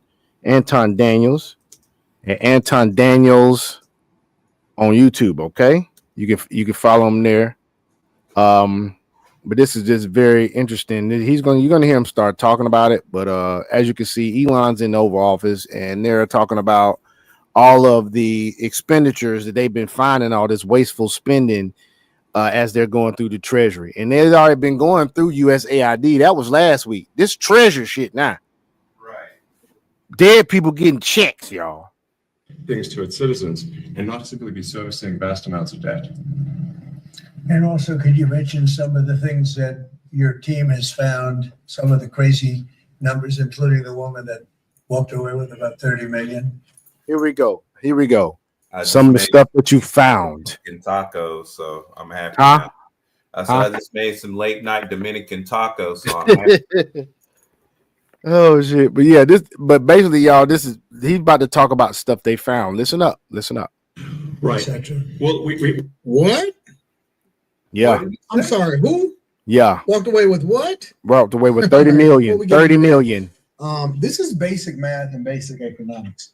I wouldn't expect for liberals to be okay with Trump and Musk being friends, as well as Elon Musk being the richest man in the world, not having a vested interest other than really wanting to see the United States of America do well, audit the federal government. That's what I don't get. A lot of these Democrats tripping, and I'm not talking about the fucking congressmen and senators. We talking about just your regular everyday Democrat walking the street complaining that he has access. This nigga's a billionaire. He don't need to steal your money. You really don't. He does not need your money. He is Neither not does worried about your anybody. penny. Neither does anybody that work for him, Jody. Y'all worrying about all this shit, and you got the bitch down the street that you go get payday loans from because your ass broke as fuck. You go getting payday loans down the street, and they got all access to all your shit, and you ain't worrying about them having it, but you worrying about fucking Elon having it shit? And Seriously? are you invested in his stock? Nigga, you gay. You know what I'm saying? That's Right. Right. Once again, nigga, you gay. What the fuck? That's what I don't get. These jokers stupid, man. Why y'all acting like this? This gonna be me. All I'm saying, you gotta enjoy your motherfucking life. That's all the fuck I'm saying. Shit. Because A, they're emotional, and B, most people that operate in this liberal mindset have expectations for large government and for the government to take care of them, and they're not really good fiscally. Like, they're not good financially. They don't look at everything from a business perspective. They think that the government should be participating in every aspect of their life. So this doesn't resonate with them. You know, when you say $36 trillion in debt, $1 to $2 trillion in interest payments every single year, that exceeds the Defense Department's budget, and it's continuing to go up and it's continuing to balloon. They don't care nothing about that. Oh man, everybody can rob you, get more government jobs, of DEI and all of this stuff. Yeah, they don't care nothing about that because that's above their head. They don't understand that the more money the government goddamn finds out about and basically cuts down on, and you get rid of this wasteful spending and shit, the more money we can invest in our own fucking shit. Right. We talking about government. We ain't talking about private institutions. We talking about just the government. But people are that stupid, bro. So I mean, hey. Exactly. Just gotta. Because I hope we get to a point where we can tell the IRS, fuck y'all. That's what I hope too, because it's a private You entity. just take money. It's a private entity. Yep. Just let me go ahead on and let's let America build up on tariffs. Get rid of this damn income tax so that we can all be straight. Now, if you're gonna be stupid about it, you ain't gonna be straight. But we can all be straight. And even if you're gonna continue to be stupid about it, just don't vote more of this Democrat shit in. Let us just ride out for at least 2 terms. Let Trump get in there. Let somebody else that believe the same shit get in there after Trump. Maybe JD Vance, and maybe he gets 2 terms. Let that shit ride out for 12 years, like the goddamn Democrats been riding out for 12 fucking years. I'll take JD Vance. I will too. And so when we strip it down and we right-size the government so that we can start to pay off the debt, similar to, we don't want to be in a position where we have to.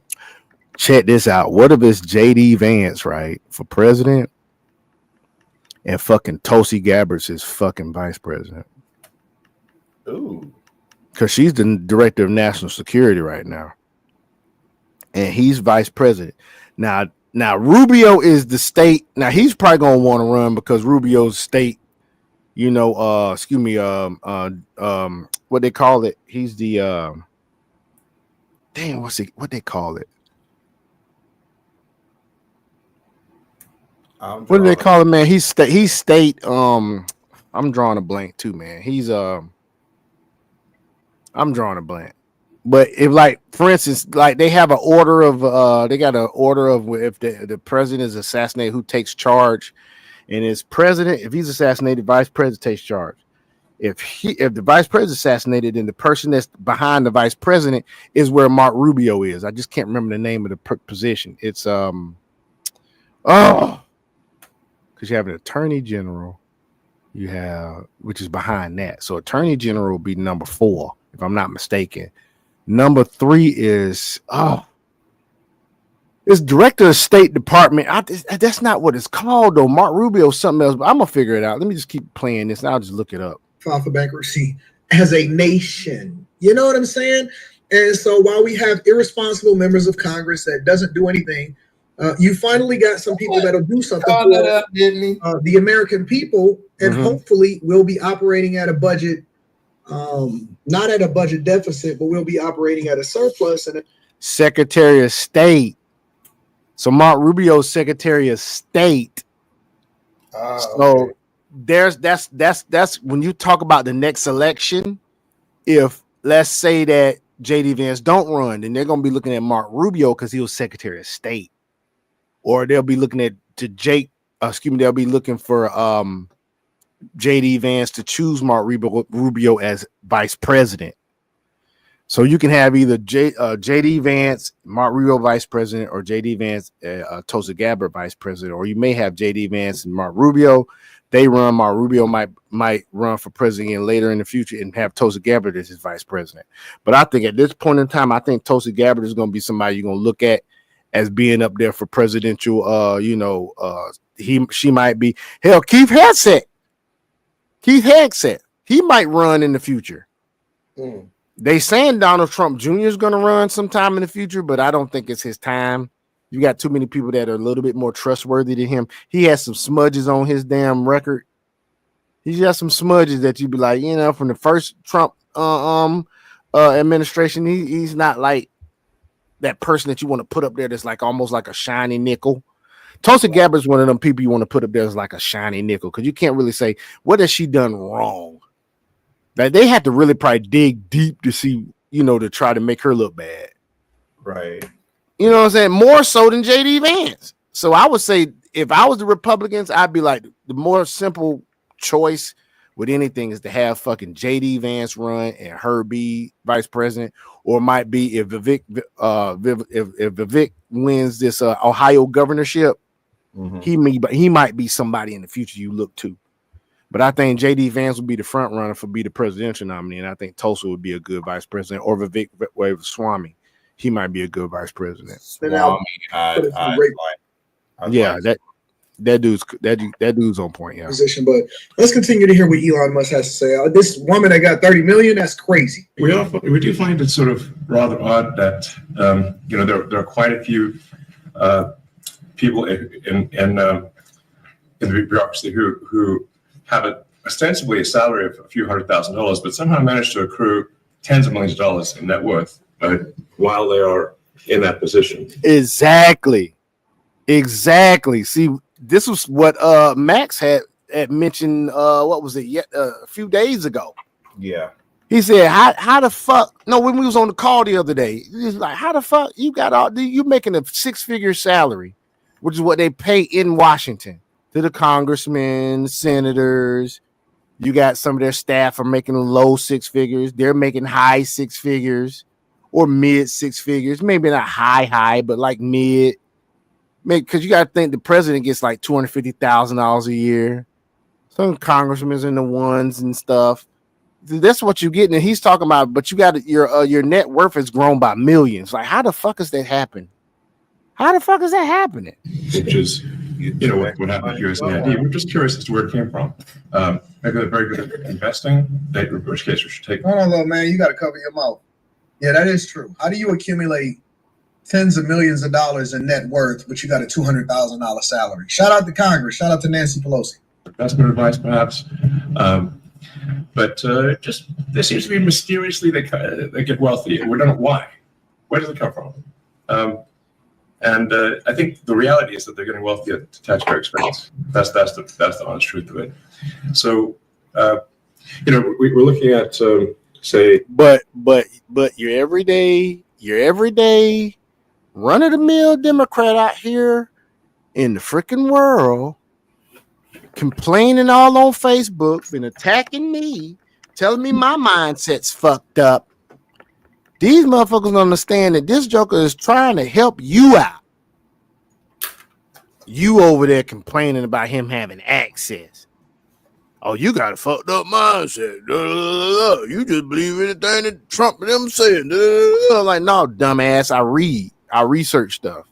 Yeah, there's a difference between being and you over there being emotional, talking about somebody being racist and him throwing up a damn Roman salute. Yo, dumbass. Don't understand. You better be on point, have your eyes open, and just goddamn follow what the fuck going on.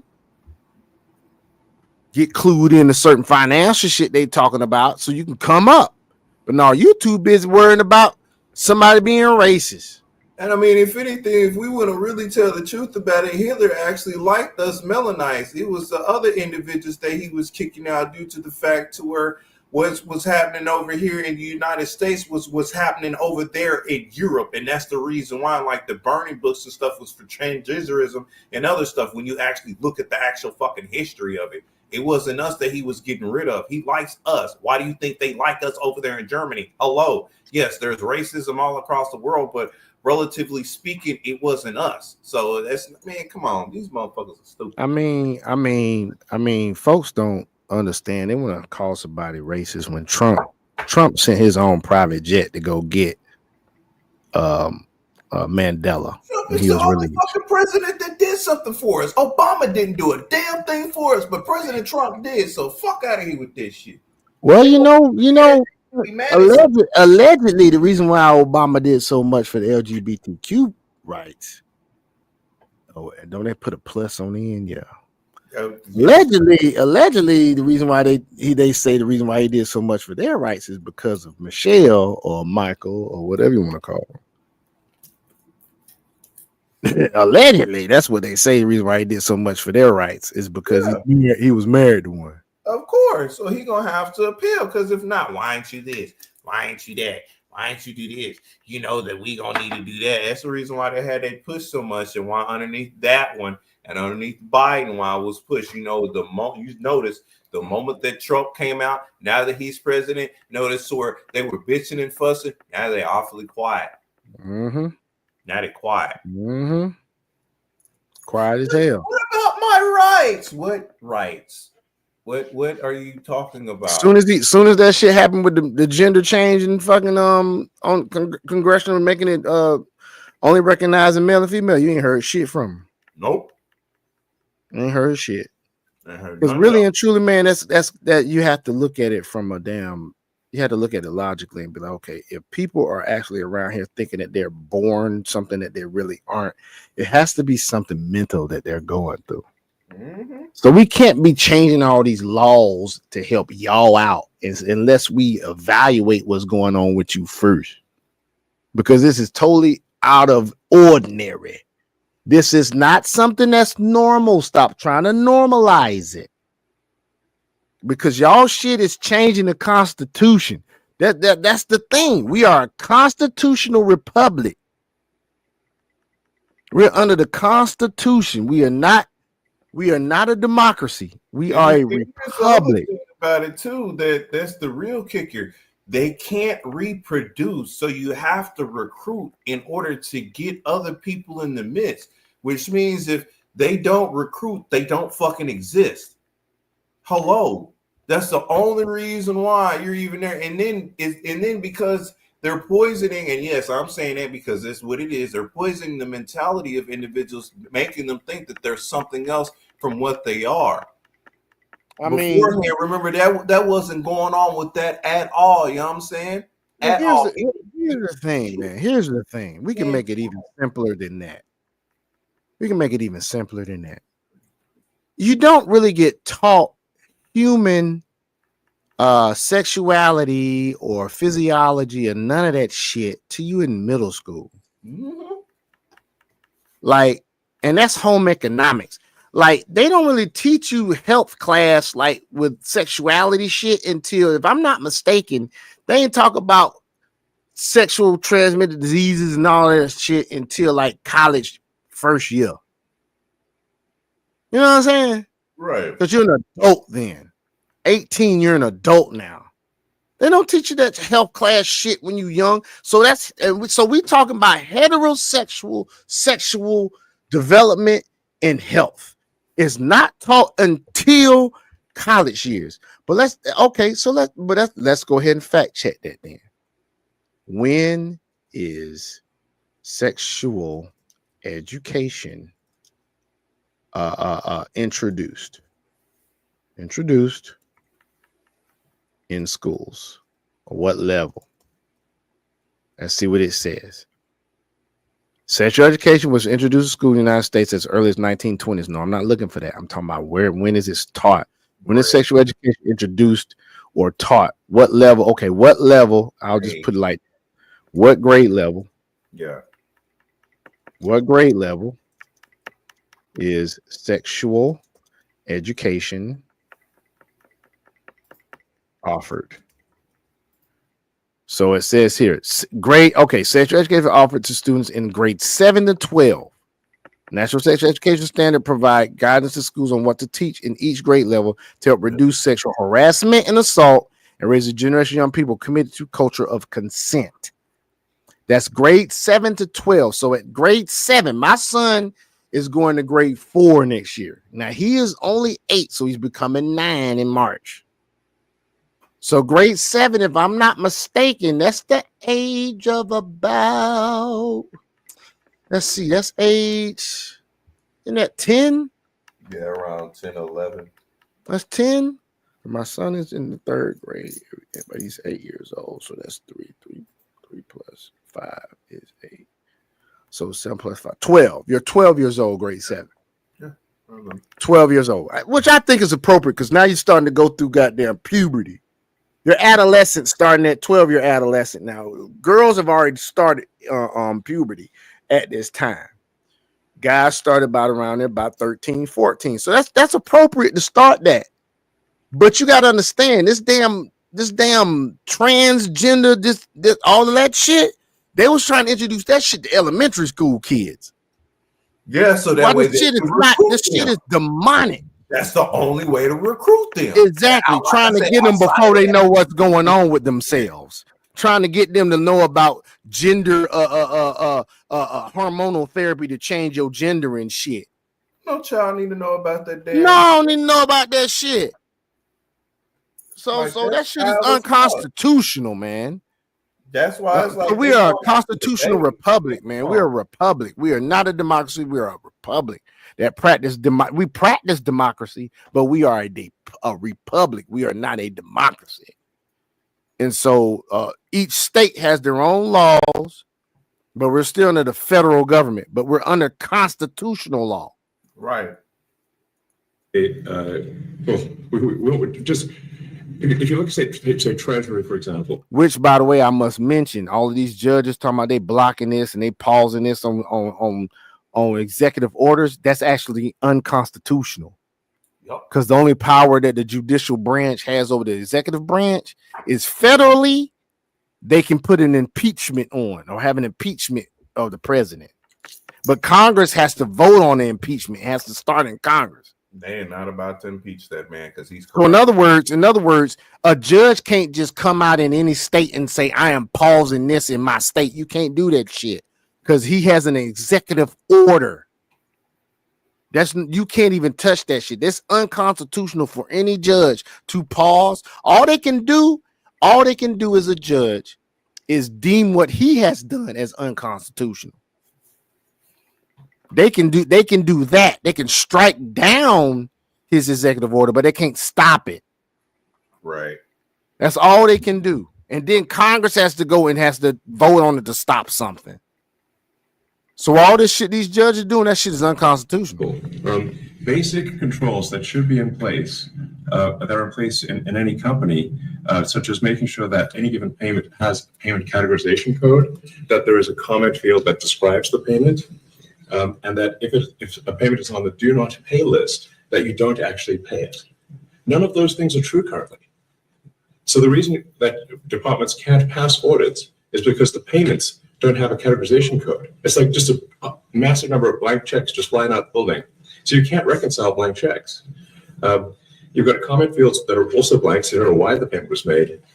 And then we've got this truly absurd, a do not pay list, which can take up to a year before an organization to get on the do not pay list. And this, we're talking about terrorist organizations, we're talking about known fraudsters, known aspects of waste, known things that do not match any congressional appropriation. It can take up to a year to get on the list. And even once on the list is not used. It's mind-blowing. So what we're talking about here, we're really just talking about adding common sense controls that should be present, that haven't been present. So they say, like, well, how could such a thing arise? That seems crazy.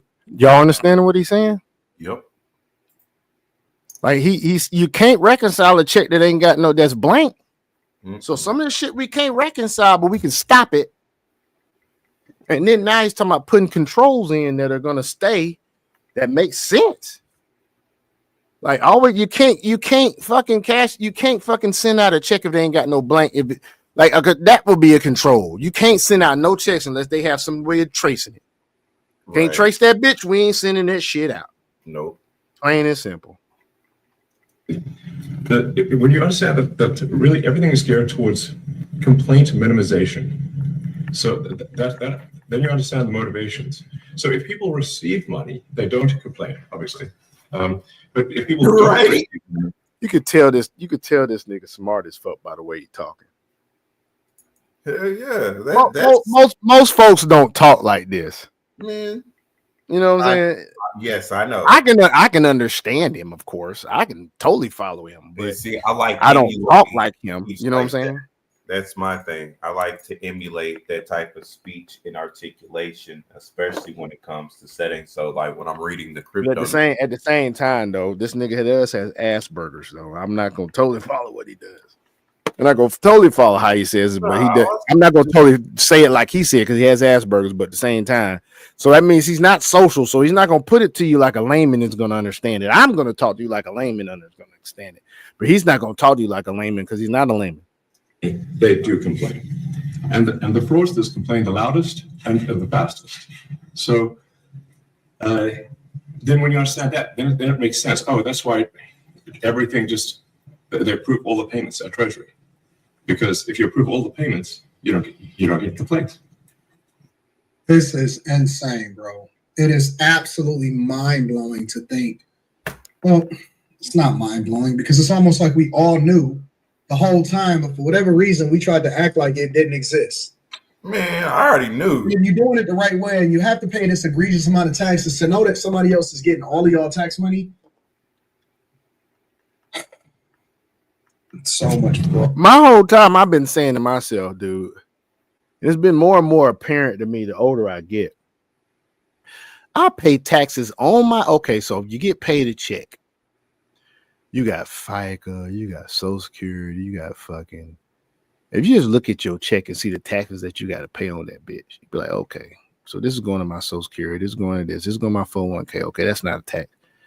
I got state tax, got federal tax coming out your check. Then later on in the year, or as you go day to day, you got taxes coming out of everything that you purchase. It's called sales tax. So that's two taxes, right? You got that's three taxes. You got state tax. You got let's just keep it simple. You got state tax, federal tax, then you got sales tax. And sales tax is different in whatever city you in and whatever goddamn state you in. Sales tax is gonna be different. Okay. So everywhere you go, sales tax is gonna be different from town to town, city to city, county to county. Georgia state tax is gonna be different from whatever state you in. Florida don't have state tax. Then you got fucking federal tax. Okay, you got all that shit, right? Then you got to go fucking file taxes. So you file taxes, right? That's another tax they take away when you go pay for your taxes to get filed so they can tell you what you owe on your federal and your state taxes. The fuck?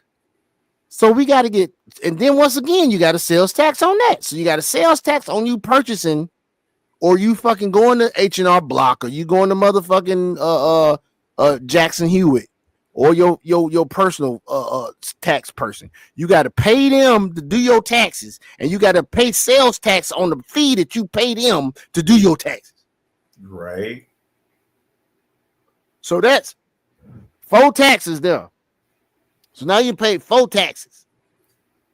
Then you had a fee to pay for them to do your taxes, and then you get in the mail what your taxes you got to pay that year, or if you get a refund. If you get a refund. The Baidu is actually voluntary to pay your taxes because the federal government is going to already go ahead and file your taxes for you anyway, even if you don't file. Even if you don't file, they file taxes for you. You know that, right? Yep. They just base it off of controls when you don't file yourself. They file you like you did this, and then they look up your information. They say, oh, you claimed this. Okay, so they're going to file taxes for them. Then they tell you how much you got to pay. Ain't that some shit? And we were started as a country. We went to war over a 2% sales tax. We went to war over a 2% tea tax.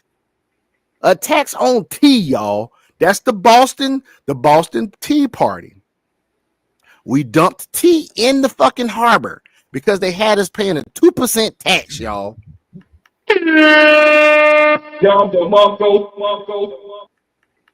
And we sitting here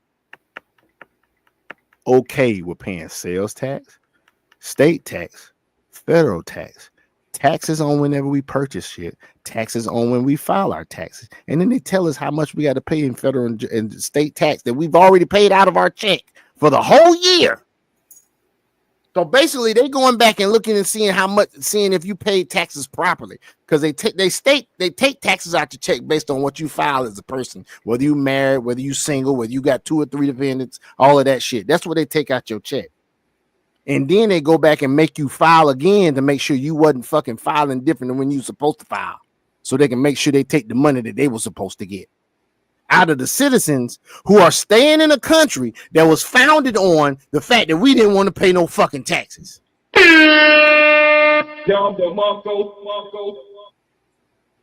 that some bullshit? Now we're saying that no, actually we are going to complain if money is spent badly, if your taxpayer dollars are not spent in a sensible improvement. And now our taxpayer dollars they tax us so much on is being spent wastefully in certain ways that we do not agree upon as free citizens of a republic, that we vote these people into office, and they are misusing our funds, and you guys are complaining about somebody being fucking racist, allegedly. Right. See how lost black people are in this country. I'm a West African American. I'm not a black person. I'm not a black American. No, I'm a West African American. I'm a West African American of Mende tribal descent, Kota, TK, Sogo, and Sogo, TK, and a TK, Sogo, and Kota tribes. and Mende tribes. That's my descent from West Africa, which is a place where the tribe of Judah settled in after the last Roman invasion of Jerusalem. I am also of Hebrew descent because of that, statistically. So you can talk all. So I'm not a dumbass, a foundational Black American who's over here complaining about fucking people supposedly being racist. Nope. I'm keeping my ear to the street, and I'm fucking paying attention that they're doing stuff to help America where we stay, our country. 'Tis of thee. No matter. Puss ass. That's not okay. Your tax dollars need to be spent wisely. Exactly. That matter to the people. Exactly. I mean, these things, like, it's just common sense. It's not. It's not common sense, which is not common anymore, and you can tell by the way Black people are acting because of this damn election. All y'all, Nigga, you gay. basically, all y'all. Nigga, you gay.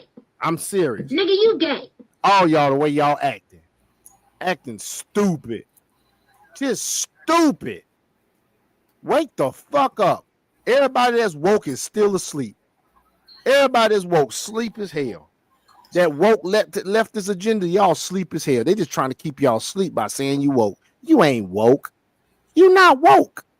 I'm out the matrix. That's the proper term. Are you out the matrix? I'm out that bitch. draconian or radical. I think it's yes. We're so close to getting up out that hole too, dog. We're so close to getting up out this damn thing. We're already mentally out the matrix. We physically gonna be out here, bitch.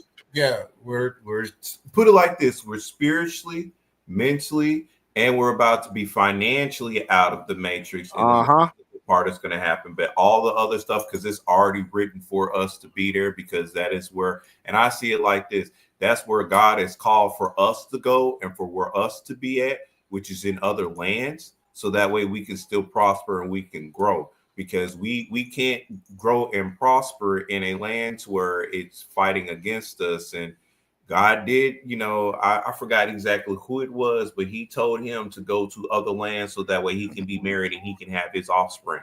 And when he went and did that, God blessed him. That's the same thing like Andre from Andre and Andrea's Crossing has stated in regards to it. And like that shit hit.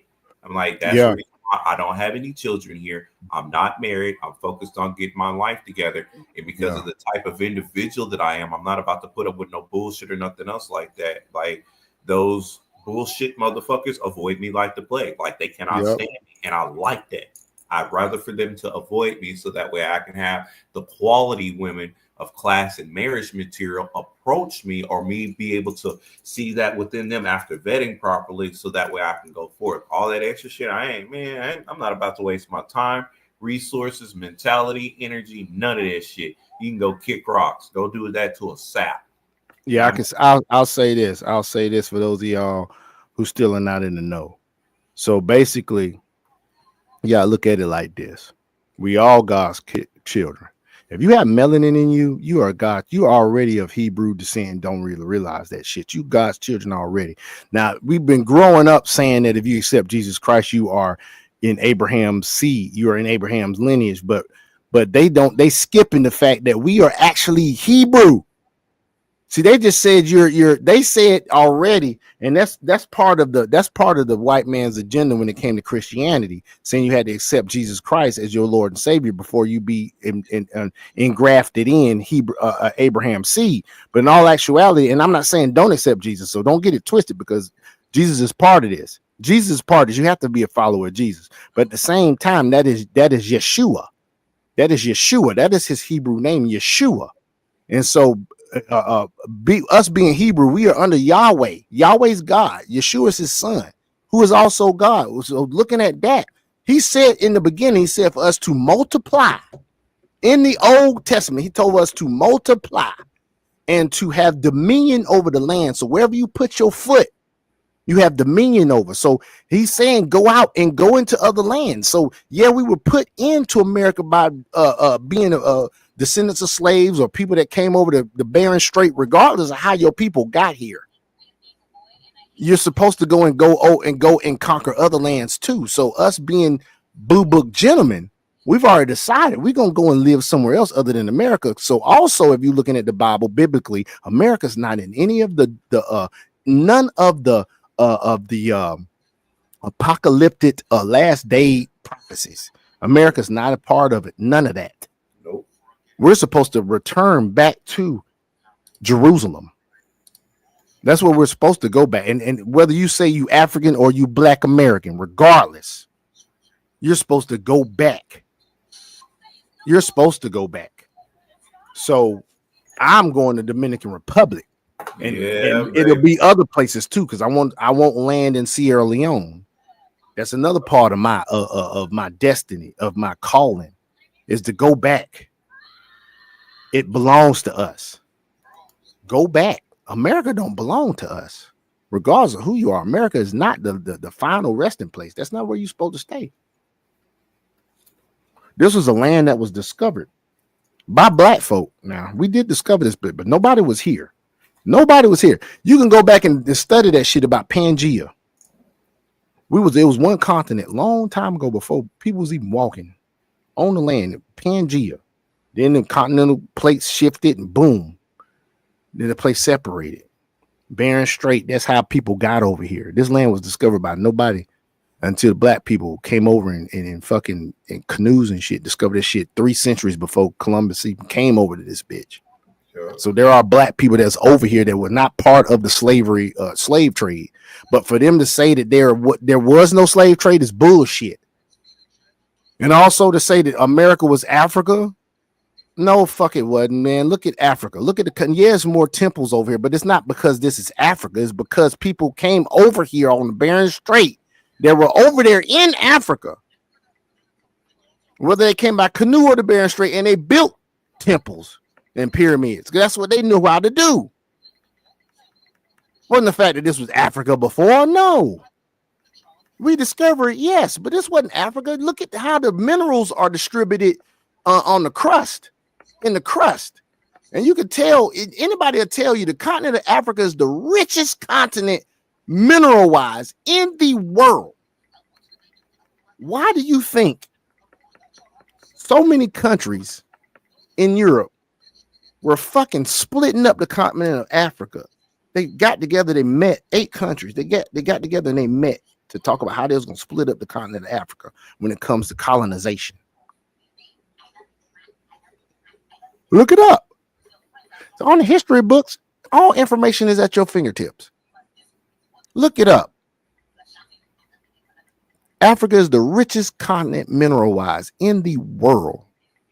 Nigeria is the richest African country on that continent, and they have a lot of minerals. Gabon is a country that is affiliated with my paternal ancestry. It is on the equator. Gabon has 80% of that fucking country is not forested. It's been untouched. That means the damn land up underneath that forest has been untouched. Ain't no telling what's under that shit. Right. Hey, don't tell it. Sierra Leone, my maternal ancestry. That's where I will be. There was a guy. I wish I had the YouTube video of that shit. When it comes to building a house in Africa, as far as building a house here in America, oh my nigga, if I can find that before we get off tonight, I will show y'all that shit. The materials are so much better. The construction is so much better. The walls are not made of wood hollowed out with fucking sheetrock. Their walls are made of concrete. You can build a privacy wall around your whole fucking property, where people can't just come and walk up to your front door like they can do in America. Think about it. Fucking what did they used to do? You had to put up a sign in your neighborhood to say no soliciting for people not to walk up to your front door, and they can still do it too. They can still, because that don't motherfucking excuse Jehovah's Witness. Supposedly they're not soliciting. Supposedly, quote unquote, they're not soliciting. Yes, so they can walk up to your front door. But quote, because they are soliciting, but that's why I said quote unquote they're not soliciting. They are soliciting, but the thing is this: it does not fall with under soliciting. So, like, they're not selling a product, right? They're selling a religion or a mindset. So they can come up to your door still in America, right? Even if you got an HOA that says no soliciting, they can still come up to your door. But in Africa, my point is, in Africa, you have a privacy wall, not fence, wall around your fucking house with a gate. They can't just walk up. They gotta report into your gate man. And you told your gate man, I don't want nobody coming up to my shit. Or you might not have a gate man. You just didn't told their ass you don't know. You just don't go answer the gate. They can't fuck with your shit. They can leave pamphlets at your gate. That's it. Each of these expenditures and say, is this actually in the best interest of the people? And if it is, it's approved. If it's not, we should think about it. So, there's crazy things like just cursory examination of Social Security, and we've got people in there that are 150 years old. Now, do you know anyone who's 150? I don't know. Okay. They should be on the Guinness Book of World Records. They're missing out. So, that's the case where, like, I think they're probably dead. It's my guess. Or they should be very famous, one of the two. And then there are a whole bunch of Social Security payments where there's no identifying information. Well, why is there no identifying information? Obviously, we want to make sure that people who deserve to receive Social Security do receive it, and that they receive it quickly and accurately. That's insane, bro. Also, another crazy thing. So, one of the things is like we are trying to sort of right-size the federal bureaucracy, just make sure that this. Obviously, there needs to be a lot of people working for the federal government, but not as many as currently. So we're saying, let's if people can retire, with full benefits, everything that would be good. They can retire, get their retirement payments, everything. And then we were told, this is actually, I think, a great anecdote, because we were told that the most number of people that could retire possibly in a month is 10,000. We're like, well, why is that? Well, because all the retirement paperwork is manual on paper. It's manual. This is insane. This is the craziest shit that I done seen in a long time.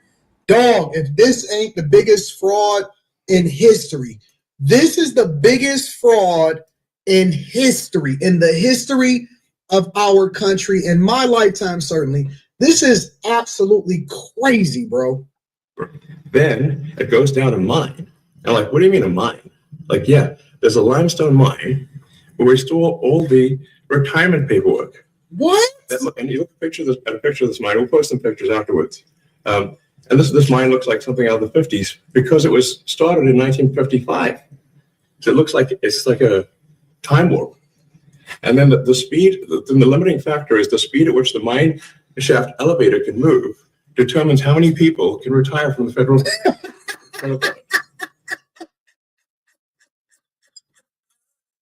No freaking way. What in the world is happening in the United States of the Americas? Yo, we need to drain this swamp ASAP. Jeez. Oh my gosh. No way that this is happening the way that, like, I knew it was bad, but good God, when we started to get these reports and we get some transparency, this is going to be the worst thing that we've ever seen in history. Oh.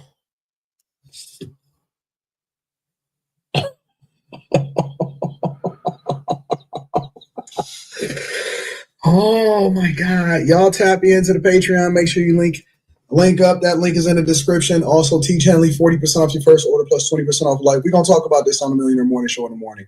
I'll holler at y'all later. Peace. Ain't that crazy, man? I was sitting there trying to find this stuff dealing with building your home in Africa. Building your home in Africa, man. I could not find that shit, man. But hold on. Here's something else they was talking about as well. I'll tell him to go here, go there. He doesn't. He's got a very capable group of people. Very, very capable. They know what they're doing. They'll ask questions and they'll see immediately as somebody gets tongue-tied that they're either crooked or don't know what they're doing. We have very smart people going in. So I've instructed them go into education, go into military, go into other things as we go along. And they're finding massive amounts of fraud, abuse, waste, all of these things. So, but I will pick a target and I say go in. As Musk's team uncovers deeper layers of financial irregularities, Republicans in Congress are pushing for full-scale investigations, independent audits, and potential criminal prosecutions. So, folks, they're going to get these people that have been misusing our money. They're going to get them. So GOP lawmakers push for full-scale probes in the government financial scandals. And we're going to see this shit come out, y'all, this year. And inflation continuing to strain American households, the Trump administration is straining American households, and these people are complaining about somebody having access to the financial records to draw down on every department to make sure that they find where the spending is going, and they're sitting there freaking fussing about it. So, guys, pay attention to the congressmen and the senators that are out there fussing like Elizabeth Warren, Bernie Sanders, Maxine Waters. Those people that you see out there, those are the motherfuckers that are out there that are spending your money or pocketing it. They're the corrupt ones. Yeah, pay attention. They the ones taking their fucking money while they sitting up here hooping and hollering along with them. They the ones stealing your money, dumbasses. Look at how much their net worth is, and look at how much they make, and you tell me if that shit fair or not. Boy, I promise you, the one thing that I will make sure that my children most definitely have is critical thinking skills. And I see this is why. This crazy. Yeah, it is. It's crazy. Oh, and by the way, man, I just wanted to let you know your audio has been pristine the whole. So however you do it today, always do it like that. Your audio has been pristine today. Oh, I've been doing it all from the laptop now. So I've stopped using the what's to call it, but I only use laptops since we've been broadcasting. That's good. That's good. That's perfect. Bet. Okay. Improper payments across government programs, exposing what experts are calling one of the largest cases. For fiscal year 2022, 18 agencies reported an estimated $247 billion, that's with a B, in improper payments across 82 programs. Approximately 78% of this total, about $194 billion, were supported by the 5 program areas. Medicaid, $81 billion. Medicare, $47 billion. The Paycheck Protection Program, $29 billion. Unemployment insurance, $19 billion. And 5 earned income tax credit, $18 billion. However, the $247 billion total does not include estimates for certain risk susceptible programs, such as the Department of Labor's Pandemic Unemployment Assistance Program and the Department of Agriculture Supplemental Nutrition Assistance Program. So basically, during the pandemic, people, some of these programs were created and money was laundered through these programs. You hear that? And this was created, or this was laundered during the Biden administration. Now, were these programs started with ill will? I'm not going to say that. I think they did these programs for the betterment of us during the pandemic. You know what I'm saying? But at the same time, what has been going on since then? And this is talking about fiscal year 2022. This wasn't during Trump's first administration. This is during Biden's administration right here that they're talking about. Well, all this misuse of money from the people y'all put in office, Democrats. Y'all fattening y'all pockets, and the American people, you freaking mind fucked them so much that they think that you guys are for their betterment, and so now they're defending your fucking bad fucking actions. And y'all out there hollering and screaming because you know your pocket's about to go fucking broke from all the corruption. It's going because it's getting found and it's getting shown that y'all ain't shit. It's fraud, waste, abuse, but it's a tremendous fraud. And what Elon and his group of geniuses have found is unbelievable. Unbelievable. Underscores a growing sentiment that the Biden administration turned a blind eye to They probably, I'll say this to come to the defense of the Biden administration. They've turned a blind eye. I will agree to that. Because I think it's at the congressional level, these certain congressmen that are in these committees that are linked to these funds. Those are the people you got to look at, which is why I'm glad Trump is coming up. Our president is coming up with term limits. Solution. Term limits for these fucking crooked ass congressmen and senators. Funds. I'll tell him to go here, go there. He does it. He's got a very capable group of people.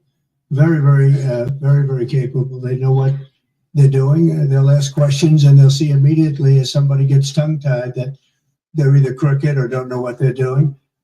We have very smart people going in. So I've instructed him go into education, go into military, go into other things as we go along.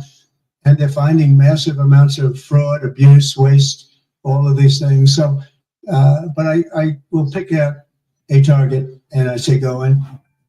As Musk's team uncovers deeper layers of financial irregularities, Republicans in Congress are pushing. Yeah, so that folks, y'all gotta just wake the fuck up. Just wake the fuck up, man. I just wish people would just wake the fuck up, man. Please, folks. Just wake up. That's all I ask. That's all I fucking ask. Just wake the hell up. Let's look at this real quick too, and then we're gonna end this for the night. Yes, sir. Thank y'all for watching. Told sources that are familiar here that the numbers are, quote, too effing low. So when it comes to these numbers, So basically, and the president may have said, Trump is not happy with the numbers of the deportation. He wants more. and publicly that he wasn't frustrated, but behind closed doors, he expressed that he wants more arrests. And he actually told sources that are familiar here that the numbers are, quote, too effing low. That's what I like about Trump. He's just a regular dude. He's at too effing low. They need to be more. So when it comes to these numbers, something that we're tracking here, Borders are Tom Homan saying that he is pushing for higher numbers while still prioritizing public safety threats and national security threats. But here's the thing. Homan isn't happy with the numbers either. In fact, he wants to see them triple. Take a listen to what he told our Kelly Meyer this morning. Is the president happy with the number of arrests? I'm not. The arrest, you look at the arrest and if you're enforcing about 3 times higher than you would hope today. 3 times higher is good. But I'm not satisfied. There's more criminal aliens that need to be arrested, hundreds of thousands. Sanctuary cities are putting roadblocks up. We got beats. I know it's hard to understand. He's saying he's not satisfied. He says he's got a lot of criminals that need to be arrested. It needs to be triple. They talking about triple illegal deportations, people. Triple in illegal immigrants being deported. Not what people there are considering or what they're protesting on is people being deported. They're protesting thinking that they're deporting people that are not illegals, as well as separating families. No, he's already said, if you're illegal in this country, we are not going to separate you from your family. Since you're illegal and you're not considering your family in this, how about you and your whole family get the fuck on? Yup. Get the fuck on. And I do not agree. I totally agree with that. We ain't got to separate your family. All y'all can go.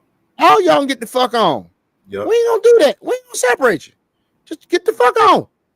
Mama, abuela, abuelito, fucking tia, tio, primo, cousins, all that shit. Get the hell on. We need to increase the arrests of everybody, especially those who are putting up positions. So we're going to continue. So 3 times higher is good. The numbers are good. For me, not good. We got good. So you heard him there. He's not satisfied. Homan, meantime, says that they need congressional funding to be successful in these efforts. They need bed space. Right now, they're utilizing government resources like Fort Bliss. We know Guantanamo Bay is receiving some flights, but they're also leaning on states like Georgia. So we need more congressional funding. So if this does not continue and the funding is stopped or halted, pay attention in primary to motherfuckers when the primary vote come out. Primary they ass. Get them jokers out of there. Vote them out. You voted for President Trump to come in.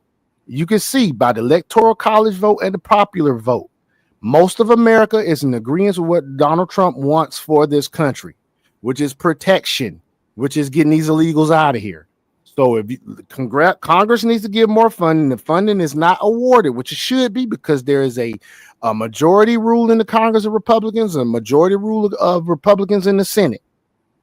So we should have funding for this. If we don't get funding, then you need to primary them jokers at the primary. Just primary them up out of there. Georgia, we were able to confirm that the prison in Atlanta is actually being used to house illegal immigrants marked for deportation as well.